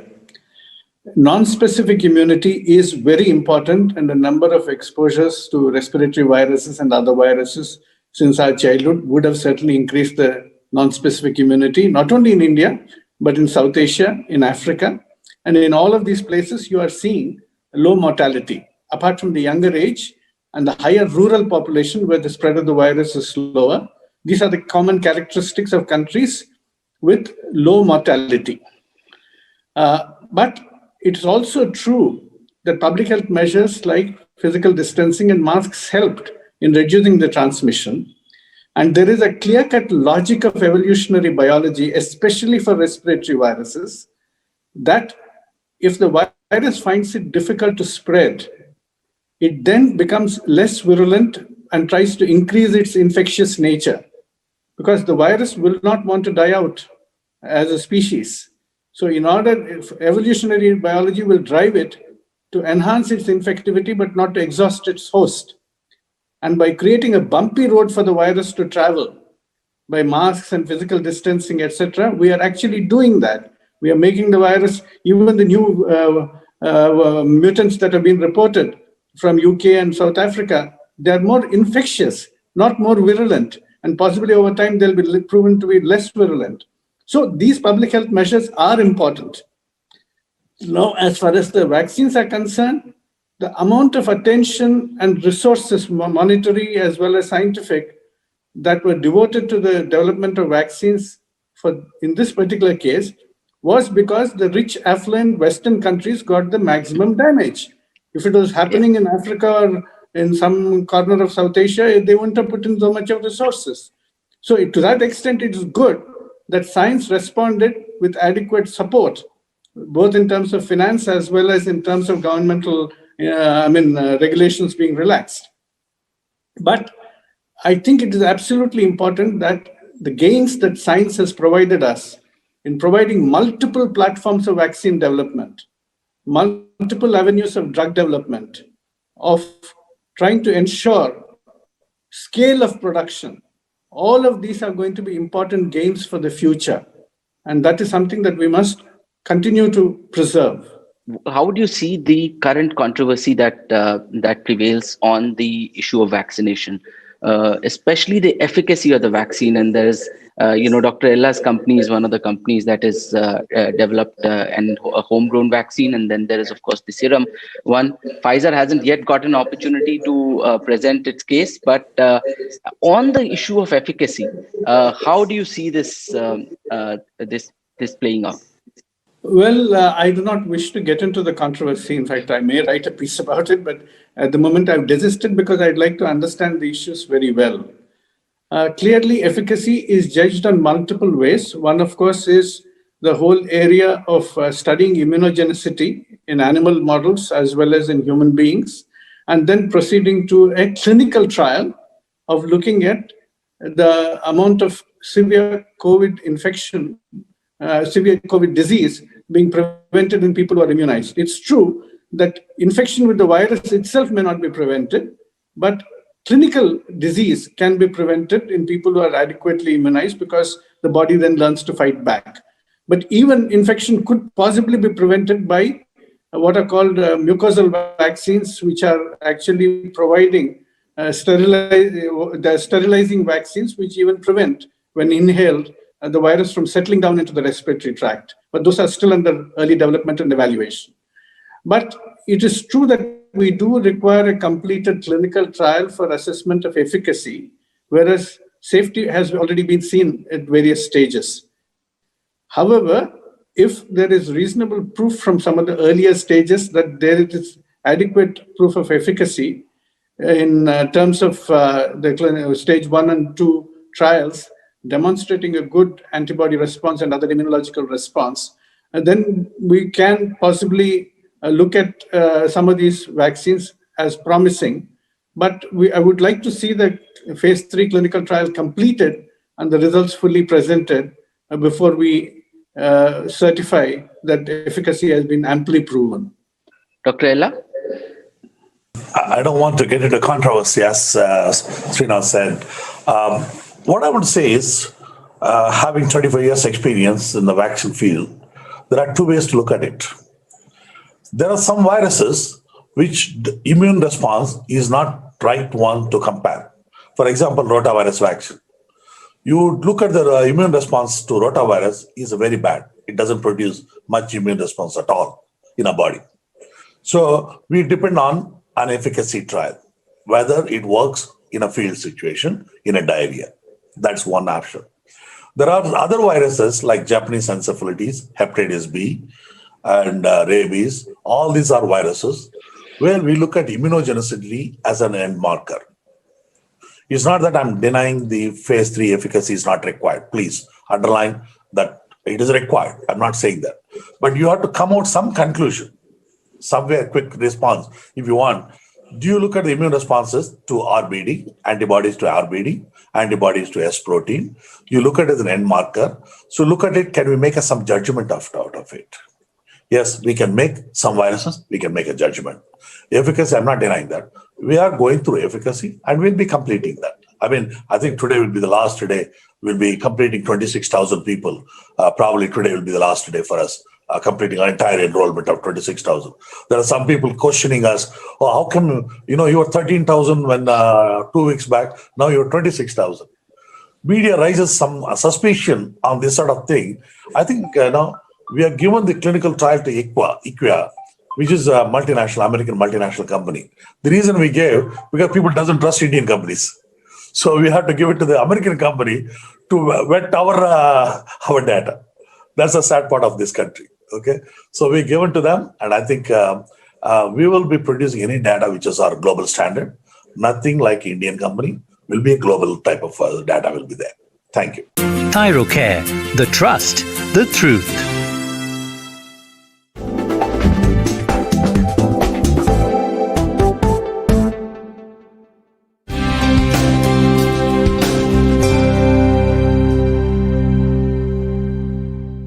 My family is my anchor. My wife, Mona, and our two daughters, Naina and Roshni. And thankfully, Naina and Roshni, who are in Boston, they're studying in Boston. They have come home because the schools where they are, they have both remote as well as in-class learning. So they have spent a fair degree of time with us. So that gives me a huge amount of joy. Seeing them grow, seeing them develop, seeing the passion in life. The other key bit for me is I'm a great lover of sport and love watching sports, not as much as playing sports. The other passion is reading. I love reading, and generally I read a few books at a point of time. And that is another way for me to relax.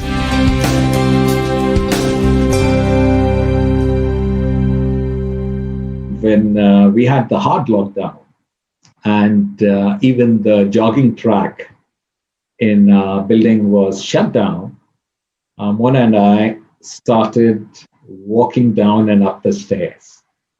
And we used to cover about 20 floors every day to flex our muscles and do some exercise. But since things have become more normal, we make it a point to walk on the jogging track at least 30 minutes a day. And over the weekends, we try to do it morning and evenings. And then thrice a week, I have a good trainer who does strength training on the Zoom.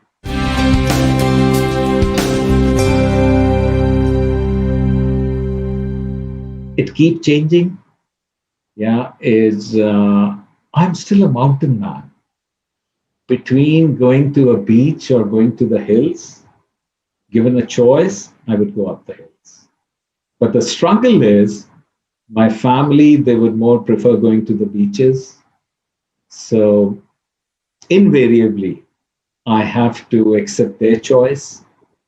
But My favorite spot would be still up the hill.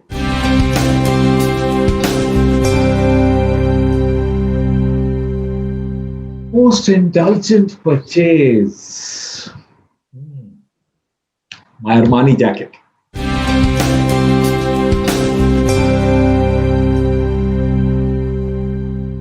I would say is a house on Palm Jumeirah. Yeah, with you get up and you see crystal clear emerald waters from your bedroom. So that would be a luxury possession.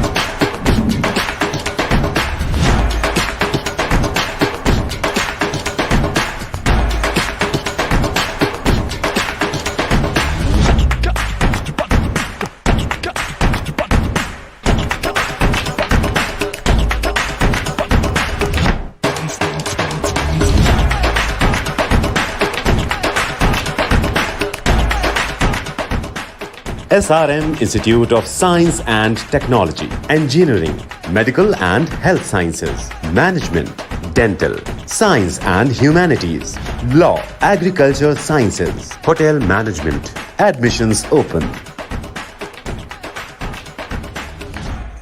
When you live in a fast-moving, ever-changing world, life brings forth unlimited possibilities. Yours to explore, excite, enjoy, educate, evaluate, and elucidate with elan. Never stop moving forward with Darwin Platform Group. Darwin Platform Group, the visionaries. Thyrocare, the trust, the truth. With that, we move on to our next panel discussion on new age CEOs and pandemic challenges. Almost every business has had to revamp strategies and build new business models during the pandemic. However, most such enterprises have faced problems before. Our next panel is with young entrepreneurs who are possibly facing the first really big problem of their career with the COVID outbreak. The next session is on new age CEOs and pandemic challenges. What are the big lessons they have learned in the last 10 months?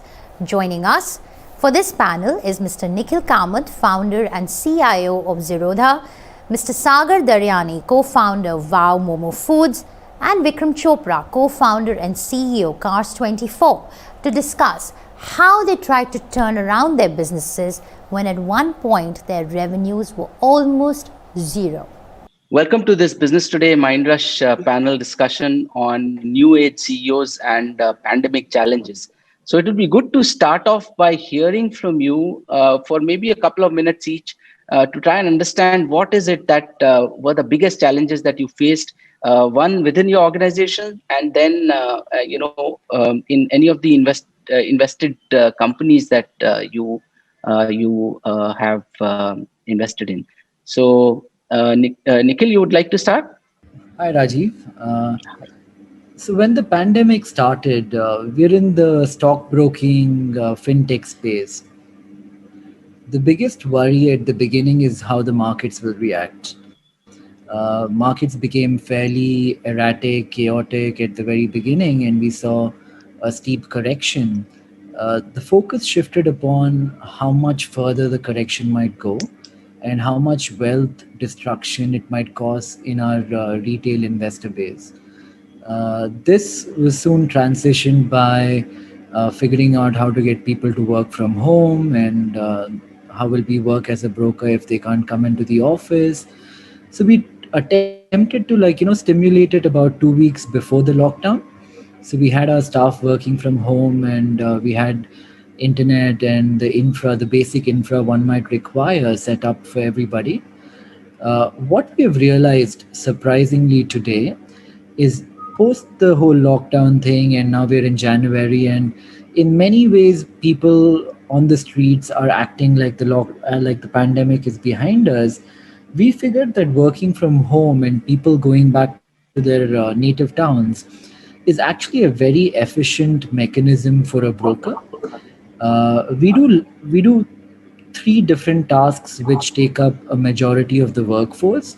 The tech team needs to be available in person because they need to be creative, collaborate, and put out new product.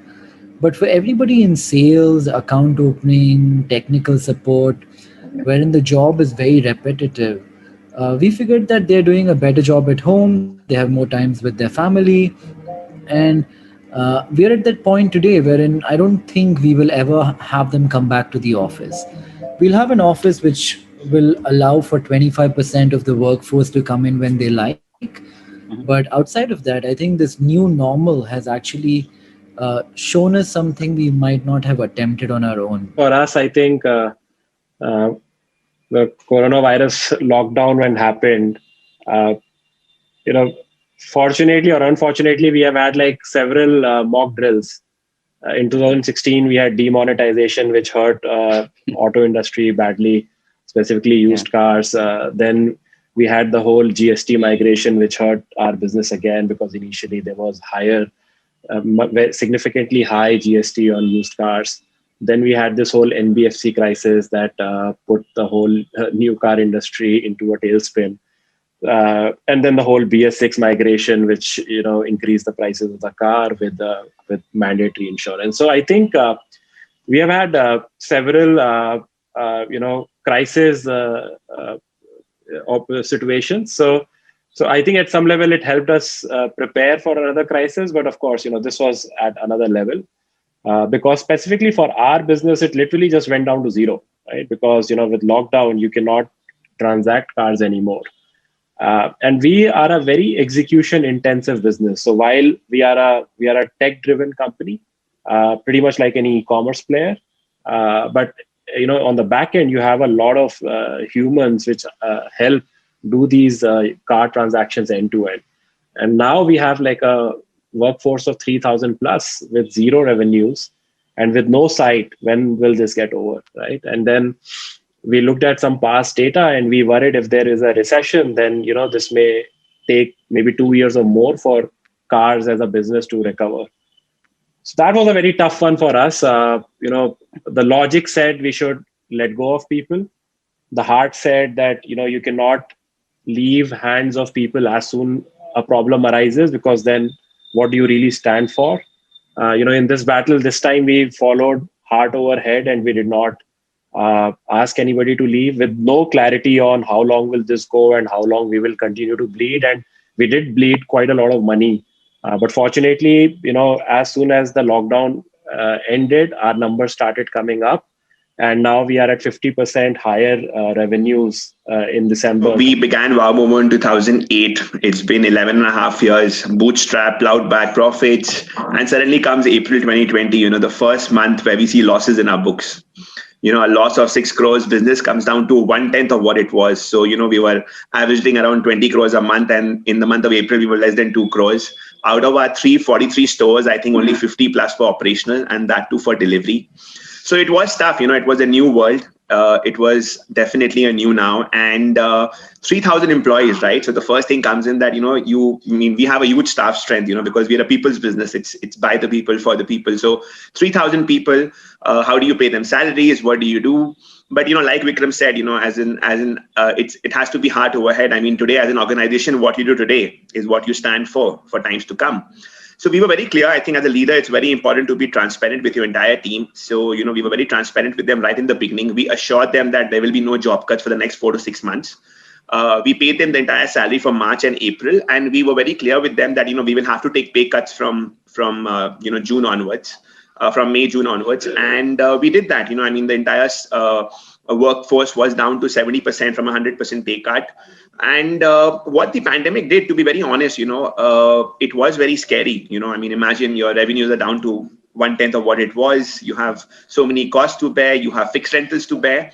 But what it did is, I always believe that, adversity calls for diversity. Adverse time calls for being diverse. It calls for being reinventing yourself. It calls for being agile. And I think that's what the startup world is all about. It's all about being agile. It's all about adaptability. And I think what we did, to be honest, for us now, I feel, when I look down 6 months from now, 9 months from now, I think this entire pandemic has, in a way, been a blessing in disguise. Because I think it's how you convert challenges into opportunity. How do you convert tough times into opportunity? And I think we've at Wow have been able to do that very successfully by God's grace. The business is now back to 80% of pre-COVID numbers. If I have to compare like to like, 270 stores are operational. We've opened 40 more new stores. We've shut down 30-40 stores. We've gone linear. But for the first time in December 2020, we were back to profits in this financial year. So yeah, all's well that ends well. Some of you are also investors in companies. What is the specific startup challenge that you think some of those organizations could have were facing? Because it's a very fragile ecosystem, especially when the startups are young and they haven't had many rounds of funding. So any specific challenges that your investee companies faced?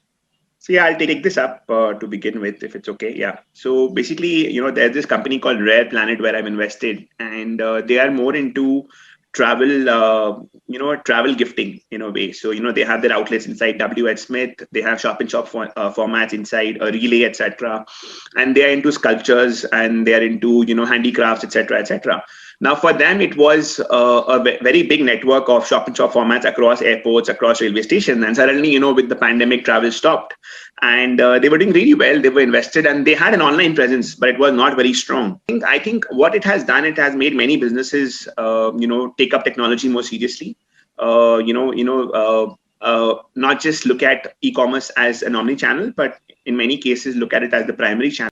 Another challenge that I saw in a couple of companies where I'm invested is that, a lot of us, and I personally also encourage it, is that, debt is always cheaper than equity. With equity, you tend to lose a bit of your stakes, but with debt, you can really use the debt in the right manner and grow your business. Now, in many of the businesses, many of the startups, what I felt is that they were funded by NBFCs, because NBFCs are the guys who come and, give loss-making startups also who are scaling at a very high pace debt. However, the government of India, extended the moratorium to banks, but not to startups. So I think refinancing of debt became another new thing, a new point, and we were able to guide ourselves as well as many other startups as to how we can refinance the debt, because if you're not getting the moratorium and if you're not getting your interest waivers or whatever it is for those periods where the revenue is almost close to significantly low, is how do you combat those challenges? Okay. Nikhil, any of your investee companies, what was the experience like? What was the flavor like? We're fairly focused on the fintech space, all the investments we make. Okay. And everything stock market related has, just skyrocketed. Now it's gotten to a point where even we don't really understand why the markets are going up so much. So it's a bit scary. And but everything has done well, yeah. Everything in fintech. Okay. Everything from asset management, if you're an option trading platform, if you're a charting service or an order matching engine, all the kind of investments we do, not just our investment companies, but everybody in the ecosystem, everybody's doing well right now. Vikram, your thoughts on your investee companies and how did they deal with the challenges?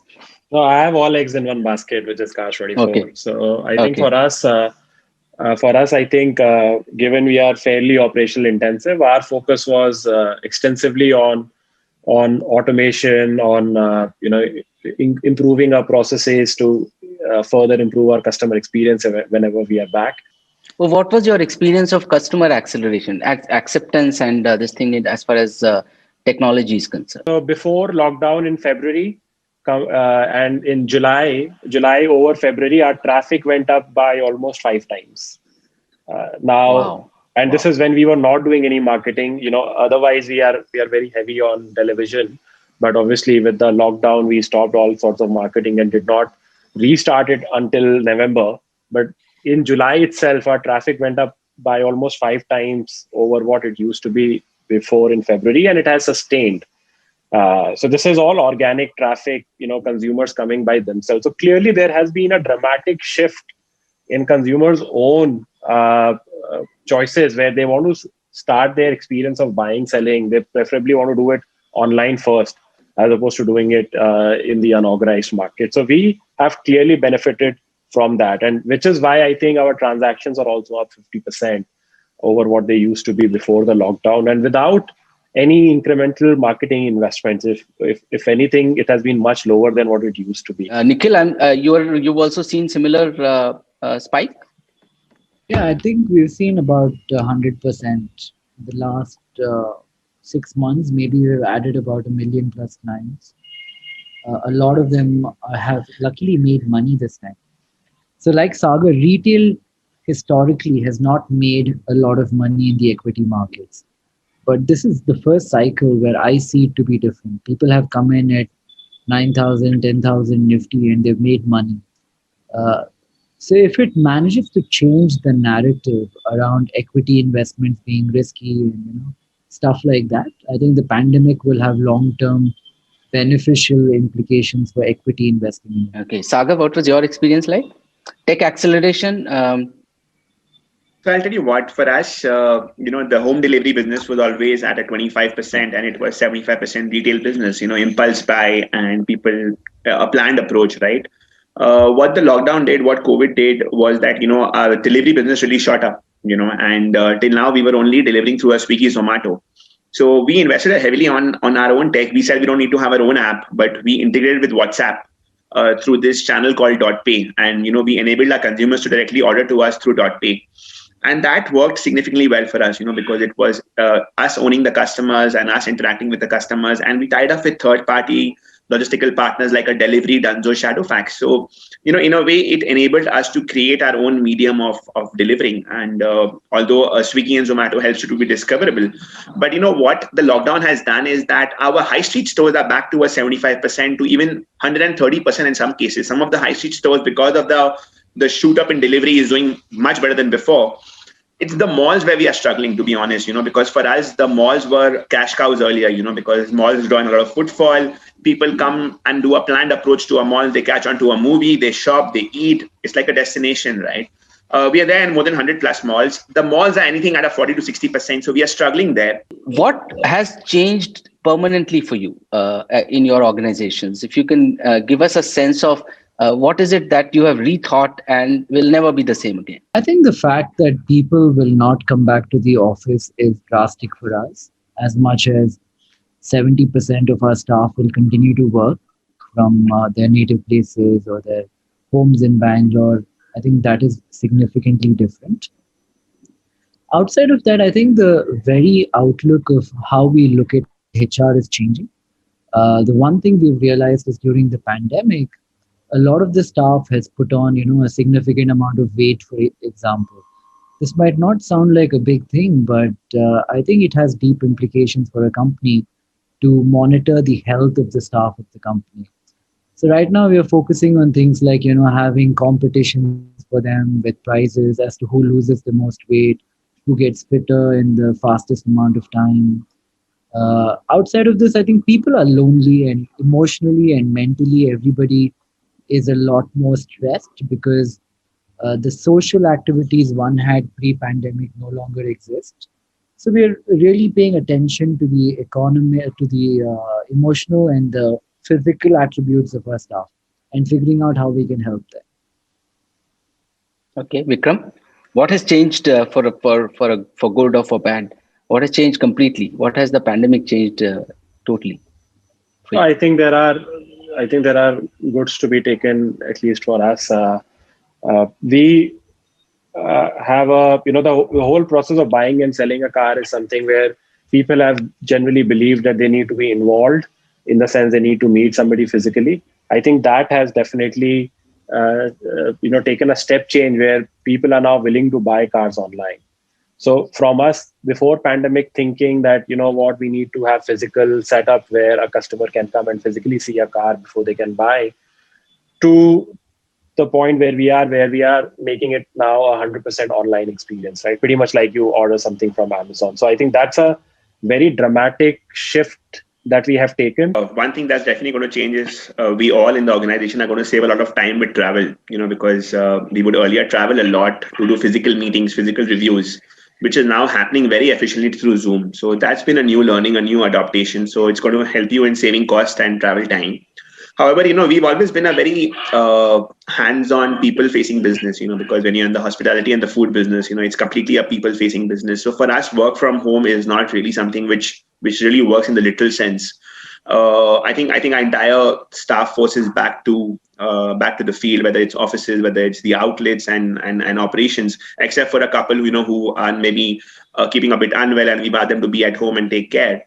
But to be very honest, work from home, the new normal is something that, I would not encourage a lot, because for us, we having so many outlets in tech parks, having so many outlets in multiple locations which have a mall and an office building attached to it, it does take an impact on your revenue. However, I think, you have to adapt with time and you have to tweak your businesses with time. I think what we've done is that, we've tried to look beyond what we were earlier doing. We had a second brand that we launched called Wow China. I've always been a very big fan of the retail and the QSR business, but I've not been a very big fan of cloud kitchens or the ghost kitchens, as you might call it, because I personally feel you can't make money from that model.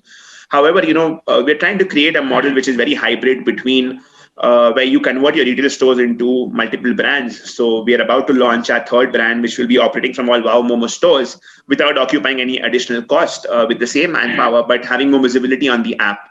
So, you tend to create a business of brands by giving more variety to the consumer. On your, thought on how, small towns, especially second tier 2 and tier 3 towns saw greater traction in this phase. If I may bring in Nikhil and Vikram also, did you have similar experiences? What was it like geographically from, one place to another, metros versus smaller cities? Nikhil? In terms of penetration, the biggest centers continue to remain Mumbai, Hyderabad, Bangalore, Delhi. But we're seeing a lot more traction from tier 2 and 3 towns in the younger age category, which is a bit weird. So some of the big changes that have happened demographically during the lockdown is the average age of an investor has gone down from 33 to about 30. The amount of female participation in equity markets in India has stayed at about 15-16%. That number is not going up. And we see a lot more younger people coming in from tier 2, tier 3 towns. If this is by factor of them having relocated during the lockdown, or is it just that there is more interest in tier 2 towns, or is it because of a higher level of unemployment, is very hard to gauge. But there is more activity in tier 2, tier 3 towns now. Oh, very interesting. Vikram, you're also seeing similar changes? Not at an overall level. I think from our penetration wise, I think cities are, or the different geographies are where they used to be. However, the recovery was faster in smaller towns and cities. And I think that was perhaps to do with the fact that there were still more stringent lockdowns in parts of bigger cities, and they were badly hit. But I think as of now, with sort of the numbers going down quite sharply, we are seeing that almost all cities have grown equally or almost equal proportion. As we come to the end of this, my last question to each of you is about the big lessons. Maybe if you can, highlight maybe 2 or 3 big lessons from this whole journey of the last 8-9 months. Nikhil, would you like to start? Sure. So I think the biggest lesson for us, which we've always maintained, is not to pile on too much debt. Economies often surprise you. Companies in their own life cycle, everything is cyclical. Every company has an up and it will have a down. I think to not stay too levered is extremely important, because when the down happens, this leverage and debt really eats into your balance sheet very quickly and may not allow for you to survive up until the next cycle. To not be levered, I think, is the biggest lesson from the pandemic. Very interesting. Sagar? I think one thing that we've learned is that, when you are in profits, you tend to, have a larger team in place because you're expanding on such a very vast scale, right? So what happens is that when you are growing very heavily and very fast in the top line, the bottom line might get compromised to an extent, although because you are in profits, you are comfortable, right? What happened to us was that when we started seeing losses for the first time, we actually dig down deep to ensure how can we do our cost controls, how can we go more linear. And I think that's only helped and worked for the business, because even going forward, we feel we can do the same kind of numbers by even going linear, by multitasking, when one task can be done by, one person, why do you have two people for it, So I think going linear has been one of the major learnings, which will obviously help us in cost control going forward. The biggest learning has been that, this crisis has actually brought the team closer to each other. And I think it's made us, me, my co-founders also reflect on like how good a job we are doing of our people policies and how do we sort of behave and, treat our people. And I think, those 2 months where, it was everything was shut down, we came very close to listening to so many stories, of people wondering whether we may be asked to leave next month. If they are, then how do they sort of, continue with their livelihood? On the other hand, if lockdown is open and if they have to go out and work, then how do we ensure that they do not contract the virus? If they do, who takes care of their family if they get very ill? I think these are all very tough questions that were put to us, and with no easy answers, and actually no definite answers. I think it just made us more empathetic towards how people feel. To give you an example, like many companies, we have a lot of policies, but for a long time we have been very stringent on those policies with an argument that if you make one exception, then you have to make hundreds of exceptions and so on. But I think now we are able to look at it from the other lens, right? These policies are for people, and if you cannot, or modify or adapt them to the people, then it loses its purpose. So many lessons and so many learnings from this. The big thing is that it has actually grown business for a lot of communities and businesses which have been in the tech space particularly and have managed to leverage this situation to their advantage. So with that, let me thank you all panelists, Sagar, Vikram and Nikhil. Thank you for your time. When you live in a fast-moving, ever-changing world, life brings forth unlimited possibilities.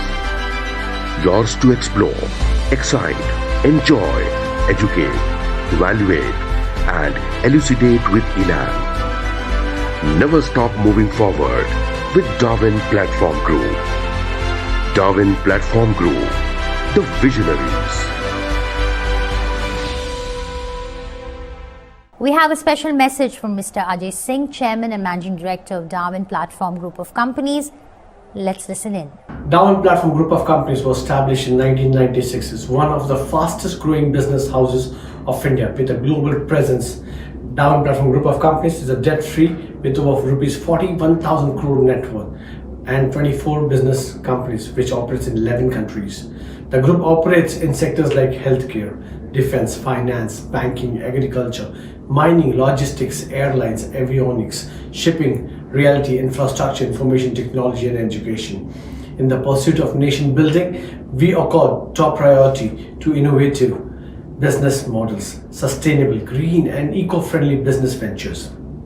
When the going gets tough and the tough gets going, and that's what the Darwin family is all about. During the pandemics, as the saying goes, we as family took care of each other, constantly motivated and kept the spirits up. Every medical emergencies were taken care by the organization. For the year 2021, our focus will be retail, FMCG, pharmaceuticals, petroleum, banking, airlines, manufacturing of electrical cars, and expanding our taxi business all over India. When you live in a fast-moving, ever-changing world, life brings forth unlimited possibilities. Yours to explore, excite, enjoy, educate, evaluate, and elucidate with elan. Never stop moving forward with Darwin Platform Group. Darwin Platform Group, the visionaries.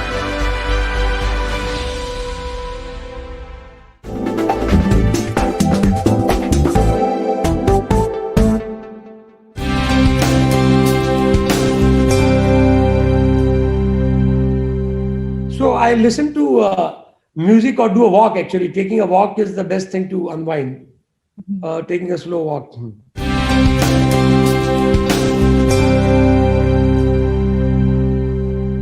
Physical exercise at least 4 to 5 times a week, including yoga or a walk, jog, or sometimes some gym, which is, resistance and weight. So some form of exercise at least 4 to 5 times a week.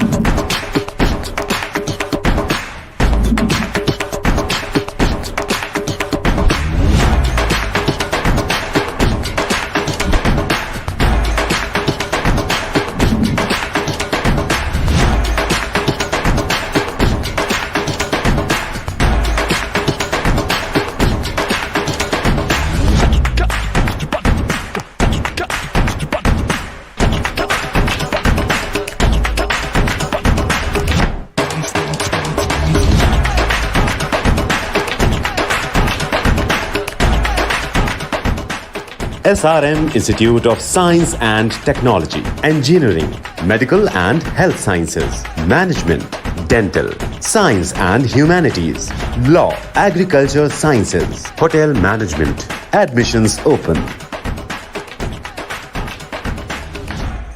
When you live in a fast-moving, ever-changing world, life brings forth unlimited possibilities.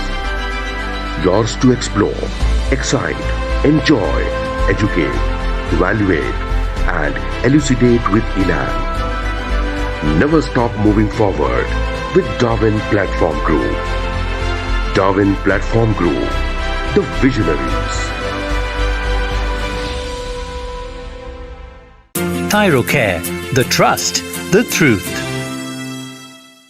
Our next panel discussion on 5G use cases, demystifying reality and hype.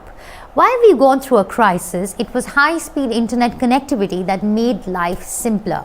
But there is a bigger opportunity in the not-too-distant future. 5G services have already been rolled out in over 50 countries. 5G use cases, demystifying reality and hype, looks at how the high-speed, low-latency tech can have applications across different sectors. What are the global examples of successful use cases in consumer and industrial spaces? We have with us a very high-profile panel to discuss this issue, led by Dr. P.D. Waghela, Chairman of the Telecom Regulatory Authority of India, Mr. Akhil Gupta, Vice Chairman, Bharti Enterprises, Mr. Shyam Mardekar, President, Reliance Jio, and Mr. Prashant Singhal, Emerging Markets TMT Sector Leader, EY. And this conversation is moderated by my colleague, Mr. Rajeev Dubey, Editor of Business Today and Managing Editor, Business and TV Today Network. Welcome to the Business Today Mindrush panel discussion on the reality and hype around 5G. We have a power-packed panel to discuss this very hot subject in telecom right now. Welcome to all of you, gentlemen. The way we've thought of this is to request Mr. Waghela to set the stage for the discussion and essentially give us a sense of where 5G is headed as far as the government is concerned, demystify it a bit for us, and also give us some idea of the use cases. When do we expect 5G coming from the government's point of view? So over to you, Mr. Waghela. So thank you very much and good afternoon, everyone. 5G opens up endless probabilities, possibilities and opportunities to utilize IoT and M2M based applications with high speed and low latency. And the beauty of 5G technology lies in the fact that the same network will be able to deliver the three distinct categories of use cases simultaneously. And these three categories are, the first is enhanced mobile broadband, providing very high speed broadband on cellular network with data rates into gigabit per second. Second is massive machine type communications, providing connectivity to IoT devices and machines on a large scale with connection density of 1 million devices per square kilometer, and ultra reliable low latency. It's called URLLC, and also ultra reliable low latency communication for critical applications with latency of 1 millisecond. These three distinct performances through a single network are possible in 5G because of, again, technological development. Coming to agriculture, I think most important 5G use case is precision farming, which is a technology-enabled approach to farming management and that observes, measures, and analyzes the needs of individual fields and crops. It is already being done in many countries, and there are technology provider companies supplying precision farming hardware and software. Besides, the other use cases are soil and crop monitoring, smart irrigation, and climate alignment. Livestock itself is a huge use cases. Livestock monitoring and agriculture drones, another very important technology which can be used for agriculture. In the healthcare, wearable devices, secure online consultation, remote medical procedures like robotic surgery are some of the use cases which have been implemented. 5G and industrial Internet of Things are enabling factories to seamlessly create a network of wirelessly connected machines and people that connect, collect, analyze, and distribute real-time data. The new technology provides more information to give a bigger picture, allowing for simultaneous product customization and maximum production output, while offering increased flexibility, traceability, sustainability, and safety. And there are numerous other 5G cases in the field of online education and learning, in the field of energy and grid power, autonomous vehicles, smart cities, gaming and sports, intelligent transport systems, and many more.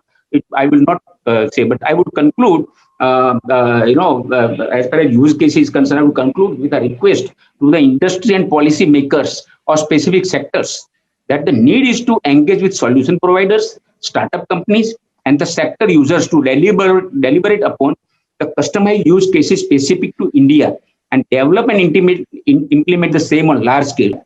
As I can understand, beside high-speed broadband use, the most important use cases in India may be in the field of Industry 4.0, that is industrial automation, healthcare, and utilities.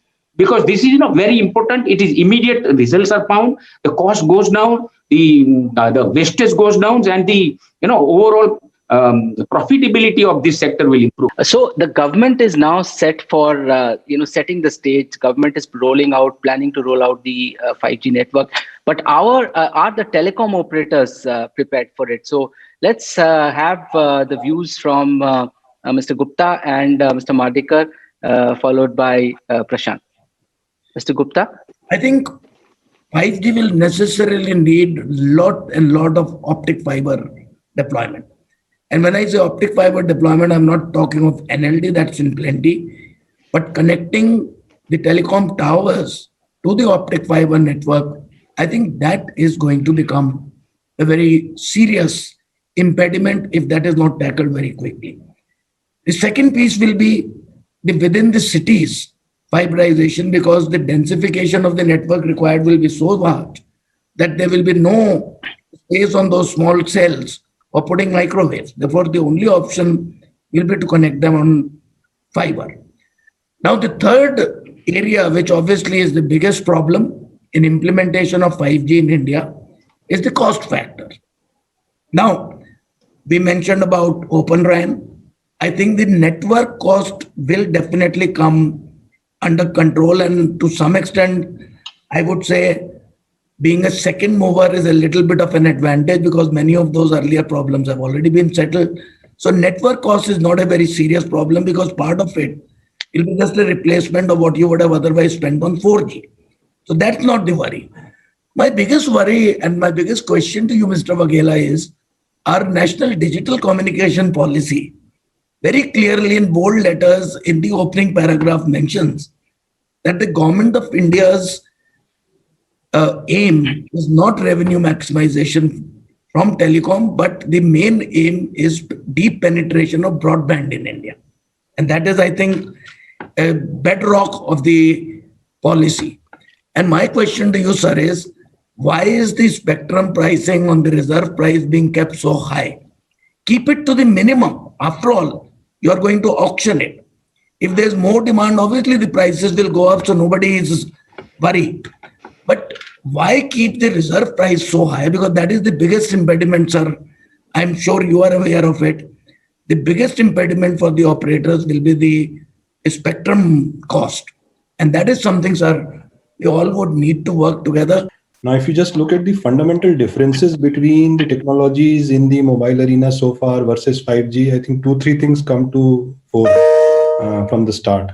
First of all is, unlike technology still 4G, where the connectivity portion was the only extension of operators offering to the customer, 5G actually takes slightly more than connectivity, and I call it the holy trinity of communication. It is connectivity, compute, and storage, and all three of them now go hand in hand when we extend 5G. So we now, as operators, will not only be extending connectivity per se, but we will also be enabling the customers, the devices. Dr. Waghela talked about Industry 4.0, Akhil talked about FWA. Now all of them will have a necessary fraction of compute as well as storage, which means that the technology will get more complex from an infrastructure perspective. And if you look at then this infrastructure, the classical GSM 3G 4G way of putting a tower and putting a radio on the tower and connect it with ideally fiber or microwave will now move to a very hyper distributed manner because of the latency requirement, because of the high bandwidth requirement, which means that the street furniture, as the telecom world calls it, will need to be enabled for the radios. Low power radios, but a lot of radios. And how do we enable this? And the moment you put a smaller radio on a rooftop or on a small shop or a street pole or a street light, you will need to connect it. You will need to power it. And this is where I think India, compared to other countries, faces the maximum challenge. And spectrum obviously is one of the big challenges. Akhil very clearly alluded to it. But the other big challenge is our accessibility and ability to seamlessly deploy infrastructure support. The biggest success of 5G will be its ability to densify itself as the network layer closest to the customer. And that will only come if the network infrastructure gets enabled and if there is right sort of intervention for us operators to go ahead and deploy it without getting into all sorts of 20 permissions to get a right of way or 20 permissions to put a small radio head on top of a street pole or something like that. I think a lot has been talked about the challenges, whether it's infrastructure, whether it's spectrum pricing. I think we may want to relook at and think about how can this be speeded up, right? How can we quickly go and launch 5G? I'm sure Indians are very smart. The use cases will evolve. New ways of making revenues will come in. Adaptation to use cases will come in. And like the digital communication policy talks about, the objective was to make India a hub of export and innovation. Now, 5G actually offers that, and a faster adaptation to 5G will help us to actually create that hub where we could be innovating some use cases, like we talked about, healthcare, education, and which are more to cater to a larger population, rural population, and those use cases then can go to the rest of the world. I think that's the kind of opportunity that 5G offers to this country, apart from ensuring that we get mobile broadband in its true form and sense, as well as gaming and all of that. The important thing is, I think both Akhil and Shyam touched upon it, spectrum, the pricing is very high.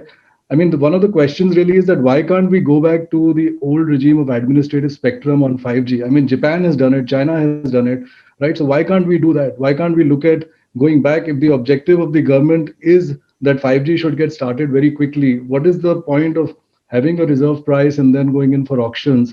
In fact, that money which is there for reserve price and auctions can be then utilized with rollout obligations so that 5G reaches the rural world in India, which is where a large part of our population is and which requires a faster economic development. By getting 5G there faster and getting the operator community to invest there, I think we could do that. The next question that arises is, we are going ahead with 5G, but what about the equipment? Where will the equipment come from, especially with the government taking a stance against the Chinese equipment? So what does this mean for the 5G network rollout if we are going to not have the Chinese equipment? Mr. Gupta, would you like to start on that? Well, I think that's not a real problem, because if Chinese are not there, the Open RAN system along with the other equipment manufacturers will take care of that. I don't think. But does it raise cost very dramatically for operators? I don't think so. It's a very competitive world. The cost will be okay. So that's not the real problem. Fortunately, we are not the first ones to be taking it. The system on the equipment is pretty much settled. So I wouldn't say that's a major issue. By the time India starts rolling out with our kind of volumes, that pricing will be fine. One thing which I can highlight very clearly is as at Jio, even on our 4G network, we do not have a shred of Chinese equipment on us. So the point that a network can be created of this scale and this size, and I can assure you that we bought all of this at very competitive prices. So with this, it is very easy. It is not difficult to kind of avoid a particular region for whatever reasons, right or wrong. But it is doable. Second thing again, and Akhilji did allude to this. The point is the networks are becoming programmable big time, and you also spoke about Dr. Waghela, ORAN, and things like that. See, one of the biggest thing that has happened over the last 3-4 years is the ability of software to create a particular product has increased manifold, which means that the embeddedness and the complexity of a appliance-based equipment, which kind of had a very big entry barrier towards 1 or 2 or only 3 companies being able to produce that, has broken big time. So ORAN is just an architecture, or programmability is just a concept, but the outcome is now you can have the equipment in some shape and form getting distributed and getting produced by a larger number of agencies at much lesser and much more competitive costs. In fact, like we are also trying to do something on this whole programmable network side. So if you pull all of these together, I think the availability and the cost and the accessibility of the equipment will not at all be a showstopper or in the critical path of deploying 5G. You know, one of the big expectations of 5G is that it will possibly herald the revival of the sector. What does this mean for the health of the sector?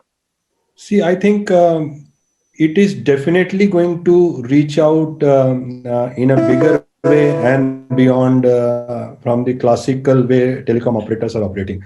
The kind of enterprise-wide collaboration, joint initiatives, and Industry 4.0 is a very real and classical example. I mean, imagine the joint effort an automobile industry or a hospital for that matter, or an educational institution for that matter will do to get themselves turned into a totally digital enterprise. And that is the call of the day. And now this is not a regular kind of change or a regular evolution. This is a more fundamental change, and that's why this 4.0 word has been attributed. I mean, they will all start working in a way they never worked before, which not only will involve change in the cost models, change in the architecture, changing the organization.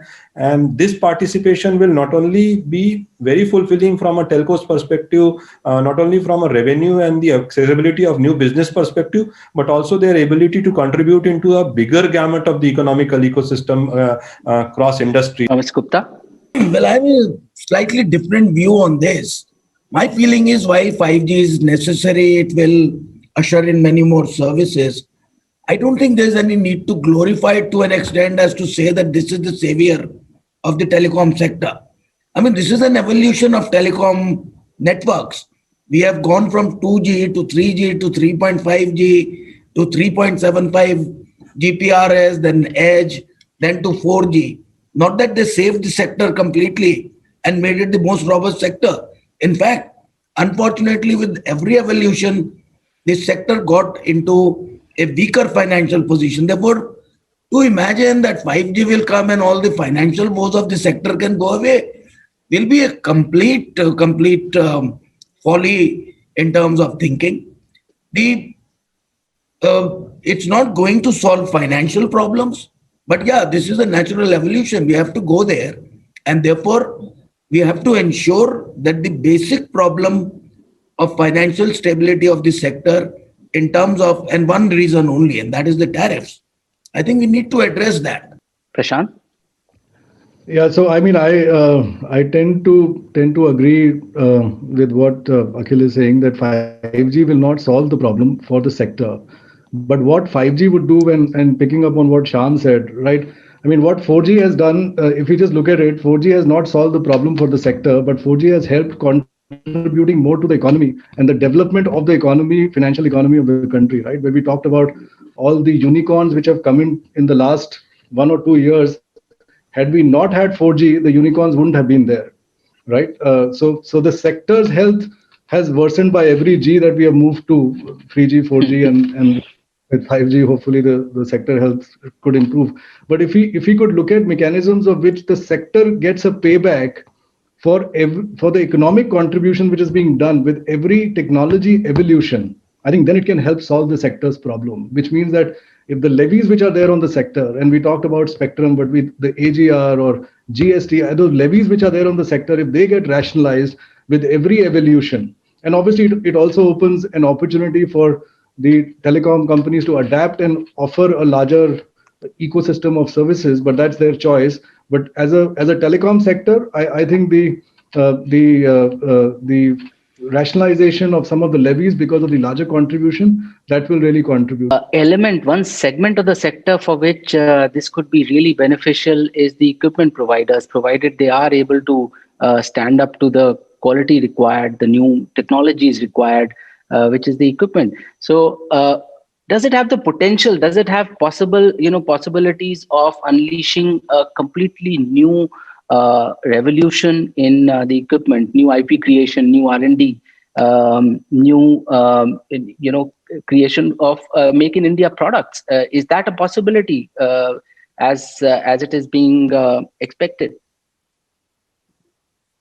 Mr. Madhikar, since your company is also going to be developing equipment, shall we start with you?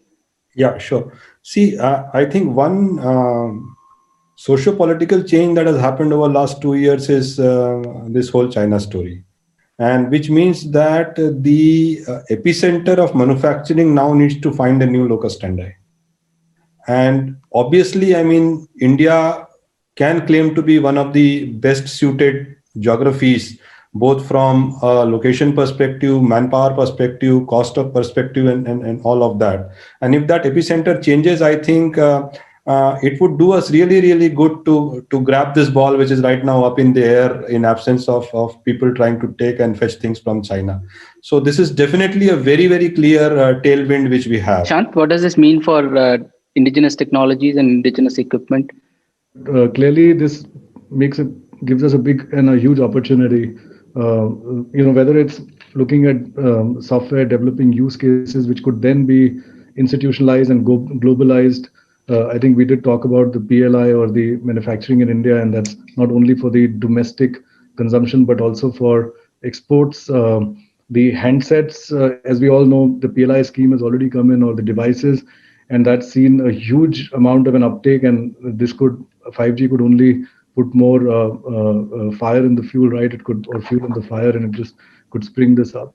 And I think I just want to put one more perspective here that when we move from 3G to 4G, and I'm maybe coming back, the digital services that India has latched on to, and the innovation that India has seen on the various digital services, right? We were slightly behind some of the Western markets, but now today we see the innovation that India has done is unbelievable and is being talked about in various markets, various geographies, that how India has adapted and spearheaded the entire digital services play. Anything and everything today is available digitally, and there's a platform for it. There's a mechanism to provide that services, and everything is digitized. So 5G could offer that, and clearly could offer that, and that would be even at a much larger scale. Totally agree with Shyam that there is a massive scope after the whole China situation for India to become the hub. There will be Indian manufacturers, there will be global manufacturers who will produce in India.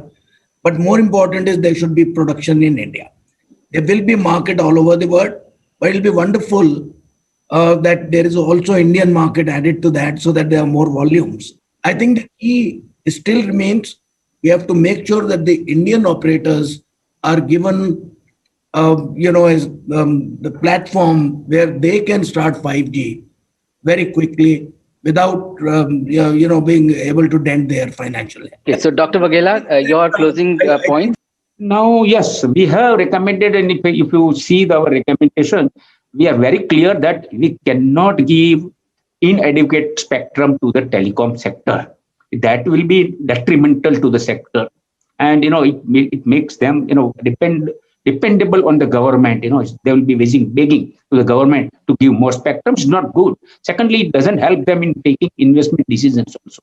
Third, when demand increases all of a sudden, as Shyam told, you chocked. You don't have the capacity to handle the spectrum. So we are very, very clear. We have told that there should be an audit, and we should check whether the Department of Space or any other organization which is holding on this spectrum, and if they can give it up and they can be adjusted in some other spectrum, and it is possible all over the world. There have been decisions, and this spectrum has been given exclusively to the industry. Now coming to this pricing, so many times in the life of a nation, we have to live with the legacy also. There is something called legacy.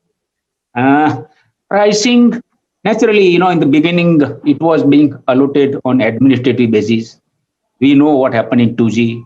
We know what, then what were the ramifications, and how even the prices which were, given by TRAI, it was 10 times, which, when it went for auction, I don't know why it was given 10 times, but it was, the actual realization was 10 times the, base price. And then, then again, when it came again to the TRAI has, it's not that TRAI has kept the highest price, no.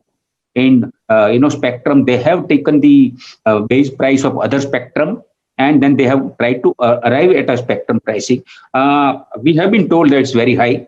I don't know, because, the best taste in, the pudding is in eating. I think let us go to the, auction. We'll see what can be done. One more thing, which I agree with you people, is that, this auction should be very regular.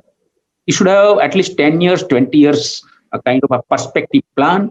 So the stakeholder, they know what is going to happen. They can take on investment decisions. The spectrum should be allotted and assigned for a particular, use. Though either they're technologically neutral, but something, which spectrum will be used by the government agencies and other agencies, and which spectrum will be available to trade. It should be, long-term thing. Should be, quite transparent. We should be very, very transparent. And this is what, we believe, and we have told the government also that if possible, why don't you carry out periodical regular auction? And we need not be worried. Sometimes if the auction fails, it fails. It happens. If you are opening a shop and you are sitting there, sometimes people may purchase, sometimes people may not purchase. It's okay. Huh? One important thing which you told is that street furniture. We are at present working on ROW, because that in city it has been mentioned. The present system is is not conducive at all. Getting the permission, application, then permission, the fees, and the time taken. This, I think this system needs to change. Even though, DOT has come out with rules under the law for ROW, I think, we need to change this. And even in IBS, there is requires that we require to transform that, and equal access to all the TSP or TSPs to a building, is what is required. Secondly, permissions, the person should not be, going to the RAW president again and again, requesting and begging, and then the permission is given. And there are a lot of other things to, also there. So, I think, this requires to, we are working on this. We have issued a consultation paper, and it's time that for the All India thing, something needs to be done. Everything should be online. The Resident Owners Association, they should be giving permission online. Why the TSP or why anybody else should be able to, they'll be required to go to a president and request him, and then different kind of rates.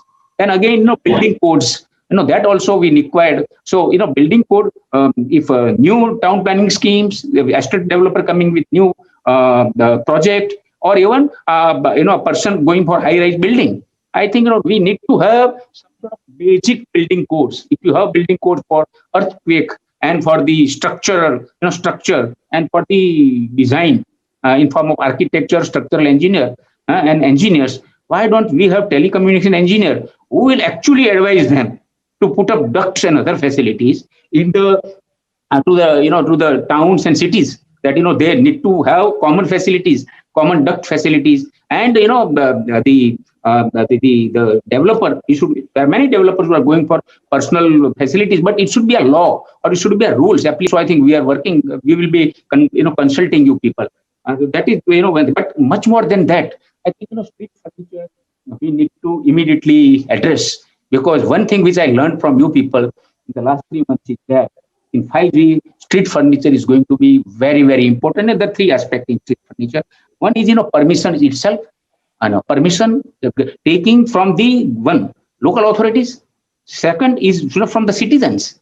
There is a huge misunderstanding about 5G and the health. Now, so many people, they are just not ready to allow their buildings to be used for the street furniture.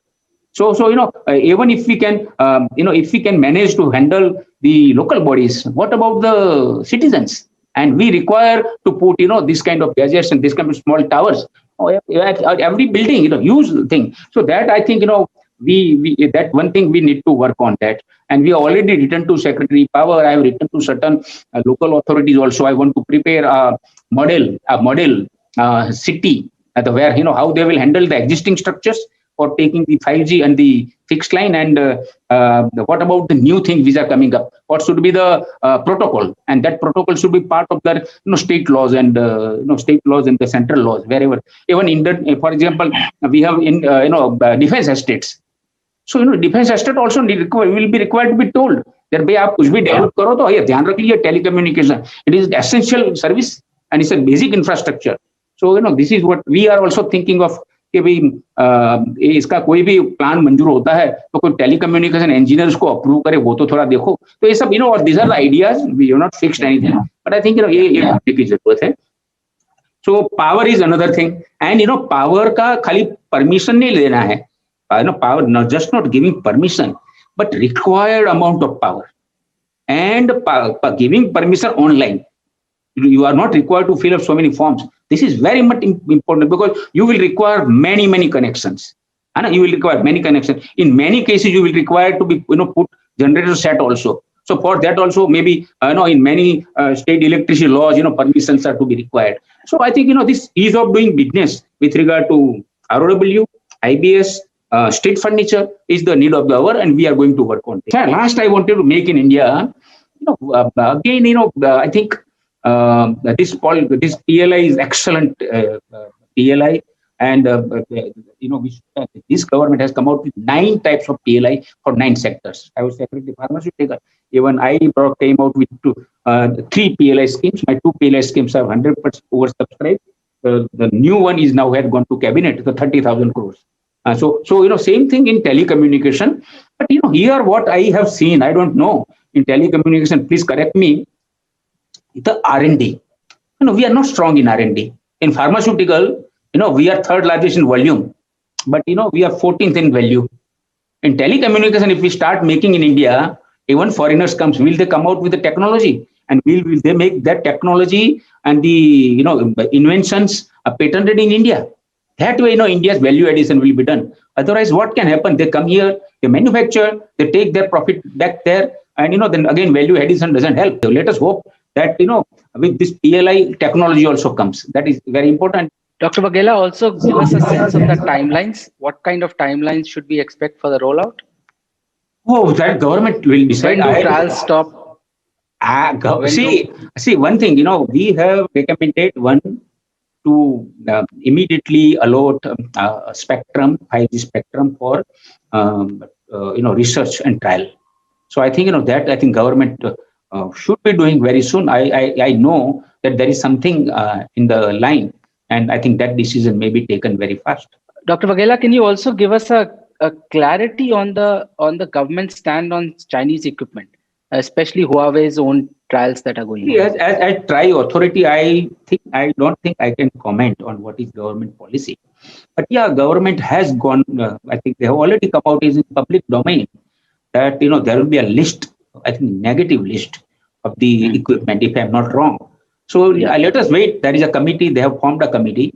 So that committee should come out with that negative list at the earliest. I don't know what they are going to do with the TSPs who are actually at present using those equipment. I think there should be some sort of transit time allowed and some sort of consideration of the cost and all that. I don't know. But I am not part of that, so I would not be able to comment on that. Dr. Waghela, that was a very, very comprehensive and phenomenal roundup of all our discussion this afternoon. Thank you so much for your time. Thyrocare, the trust, the truth.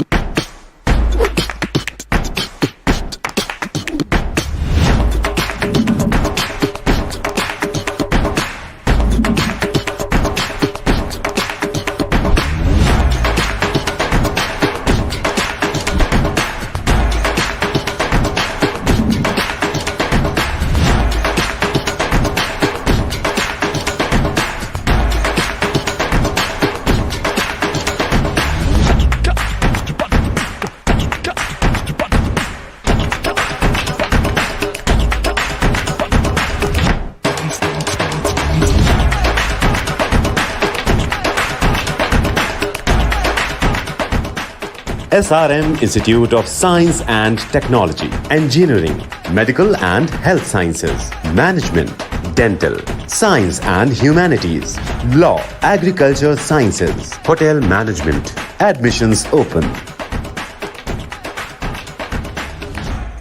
When you live in a fast-moving, ever-changing world, life brings forth unlimited possibilities. Yours to explore, excite, enjoy, educate, evaluate, and elucidate with elan. Never stop moving forward with Darwin Platform Group. Darwin Platform Group, the visionaries. Thyrocare, the trust, the truth. Our next keynote address is on managing mental stress and anxiety at the workplace. As billions of people have been cooped up at home for over 9 months, it has led to all kinds of stress issues. One of the less spoken about issues that has come to the forefront during the pandemic relates to mental health. With jobs at stake, incomes falling, and greater pressure on running homes, stress levels have risen. It is to address this less talked about subject that we have Mr. Vikram Patel, Professor of Global Health at Harvard Medical School. For the last 25 years, I have worked in India especially, but also in many other countries of the world, trying to figure out ways in which we can promote mental health, prevent mental health conditions, and enable people with mental health problems recover in a variety of settings. Today, I'm going to be speaking to you about what we know that we can and should be doing in the workplace. Firstly, let me just clarify what I mean by mental health. For many of you, when you first hear the words mental health, you will be thinking about mental illness, madness, sickness, medicines, and doctors. But as you can see from this definition put forward by the World Health Organization, mental health is much more than that. It is a state of well-being in which the individual realizes his or her own abilities, can cope with the normal stresses of everyday life, can work productively and fruitfully, and is able to make a meaningful, purposeful contribution to his or her own community. This is a much broader, a much more encompassing definition than what we have historically often conflated mental health to be. Mental health incorporates a range of human experiences. What we're thinking, what we're feeling and experiencing and perceiving through our sensory organs, how we behave with one another, and a variety of higher executive functions such as memory, mental flexibility, and self-control. Mental health is far more than mental illness or even just the absence of mental illness. Now, why is mental health in the workplace important? Well, for a variety of reasons. First of all, mental health problems are extremely common. The National Mental Health Survey of India, for example, reported that roughly about 10% of all adults in India were suffering from or experiencing a clinically significant mental health problem at the time of the survey. If 10% of all adults have a mental health condition, then obviously this is likely also to be reflected in the workforce as well. But it's not just that mental health problems are private experiences that are impossible to really measure in terms of impact. In fact, we now know that mental health problems profoundly impact people's health in a variety of ways. Let me give you just 3 examples. The first is that it affects our lifespan by increasing the risk of mortality due to suicide, or if one is consuming alcohol very heavily due to alcohol-related medical conditions. Second, if mental health coexists with physical health problems, as it frequently does, for example, with diabetes or heart disease, it increases the worst outcomes of those physical health problems, including premature mortality. And third, and this is where it becomes particularly relevant to the workplace, mental health problems are associated with profound levels of disability. If you remember the definition of mental health that I gave a little earlier, for example, that it affects our memory, our ability to control our emotions, and so on, you can imagine that if our mental health is impaired, our ability to perform effectively at work will also be impaired. It is for this reason that there are now robust estimates that demonstrate that mental health problems are the single most important contributor from a health perspective to loss in workplace productivity. They are the single most important contributor to absenteeism, to what is sometimes called presenteeism, which means that you're at work, but you're not really performing to your full potential. And the most common contributor also to workplace accidents, which is, of course, a very important concern for those workplaces that involve factories in which things are being produced and where there's a risk of harm if there are accidents. And then, of course, there is the issue that workplace policies and practices are crucial, not only for the promotion of mental health, but also for enabling recovery.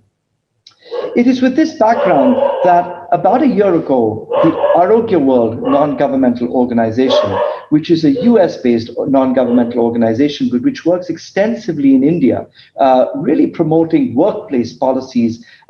Arogya World had already started working with Indian businesses to look at how business practices could help improve physical health in the workplace, particularly non-communicable diseases.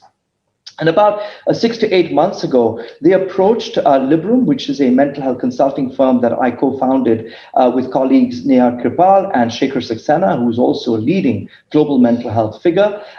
They approached us to identify what might be the specific strategies that businesses should adopt to promote mental health and reduce the burden of mental health suffering in the workplace. And so what I'm about to present to you now is essentially a distillation of our recommendations to businesses that Arogya World released on November the 4th last year. We need to start by, first of all, embracing the idea that a workplace mental health program must be guided by some principles or values. And these are the values that we identified. Firstly, the value of parity, which simply means that mental health must be treated with the same degree of importance in every respect as physical health. Secondly, the value of equity, which means that we need to recognize that there are hierarchies that operate in the workplace and that these hierarchies affect disproportionately people at different levels of the hierarchy in terms of the risks to their mental health. To give you one example, the stressors that managers experience will be very different from the stressors that those, for example, who work in domestic responsibilities in the workplace experience. And therefore, a workplace mental health program must recognize the different kinds of work-related stressors that people will experience. The third is that of inclusion. And this is about embracing the idea of diversity of humankind. For example, let me give you just one example of a diversity, which is to do with sexual diversity. We know that humankind includes a range of different kinds of sexual orientation. Homosexuality, lesbianism, transgender, and heterosexual orientations are examples of that diversity. And any mental health program must embrace the inclusive approach to incorporate all of these different identities in the program. Confidentiality. This simply means that all information related to mental health and indeed any other health issues must be kept strictly confidential. And I think the level of confidentiality, of course, is something that the HR departments of a workplace must embrace. And it's extremely important that others outside a very select group of named individuals must never have access to information related to a person's mental health. This is particularly relevant also for substance use conditions like alcoholism, which of course are mental health conditions as well, but which can greatly influence a person's confidentiality when it comes to continuing in the workplace, a relationship they have with their managers, etc. The next is dignity. We must respect every individual equally, regardless of whether or not they have a mental health condition. Then we have quality assurance. And this means that any mental health program that the workplace is implementing must be constantly evaluated to make sure that it is achieving its objectives and that it is being delivered with a minimum standard of quality. And of course, those of you in business will recognize that quality assurance is something that is part and parcel of every workplace policy. Imagine the same ideas of quality assurance being extended to a workplace mental health program. And finally, it must be based on evidence. And by this, I mean that we must only implement interventions that are backed by science, that are backed by proof that these interventions will make a difference in terms of the ultimate goal of reducing the suffering associated with poor mental health. Using these values, what Shekhar Saxena and I did is we spent about 6 months supported by a research assistant, Sonali Kumar, and looked at the evidence that existed both in terms of scientific evidence, but also in terms of the best practices that businesses had incorporated globally and in India, and then distilled what we thought were the most important, the most acceptable, the most feasible, and the most likely in terms of effectiveness strategies for promoting mental health and reducing the burden of mental health suffering. In closing, what we want to see happen in the workplace is reframing of mental health as a public good, not just as a biomedical issue, not just as an issue about separating those in our workplace who have mental health difficulties and triaging them to a medical facility, but actually making mental health important to each and every person in the workplace, from the CEO to the shop floor worker. This means embracing the idea that mental health is a universal human quality that is indivisible from all our other health concerns and is important to all people. And I haven't said much about this, but it is important right now to say it is particularly important to young people, young adults, who are, of course, the real foundation of every workplace, because this is the age group in which mental health problems are most likely to emerge. And there are a variety of developmental and psychosocial reasons that is the case. Indeed, suicide is the leading cause of death in young Indians today, and that is a reflection of the higher risk that young adults have for the emergence of mental health problems. And of course, as we continue to live through the pandemic times, mental health has never been more important than today because of the enormous impact that the pandemic, through the uncertainties that the pandemic has created in terms of work as well as one's personal lives. Mental health has never been as important as right now. Thank you very much, and all the very best as you move forward in this year, with hope that we will finally get on top of this pandemic, that our lives will finally return to the kind of normal that we used to believe in and were familiar with, and that we will use this opportunity to build a better world for ourselves and for the people we work with. With that, we come to a close of day 1 of BT Mind Rush. We will again, of course, see you tomorrow as we head to the finale with India's Best CEO Awards. Once again, we'd like to thank our sponsors, presenting sponsor SRM University, conglomerate partner Darwin Platform, and healthcare partner ThyroCare. ThyroCare, the trust, the truth.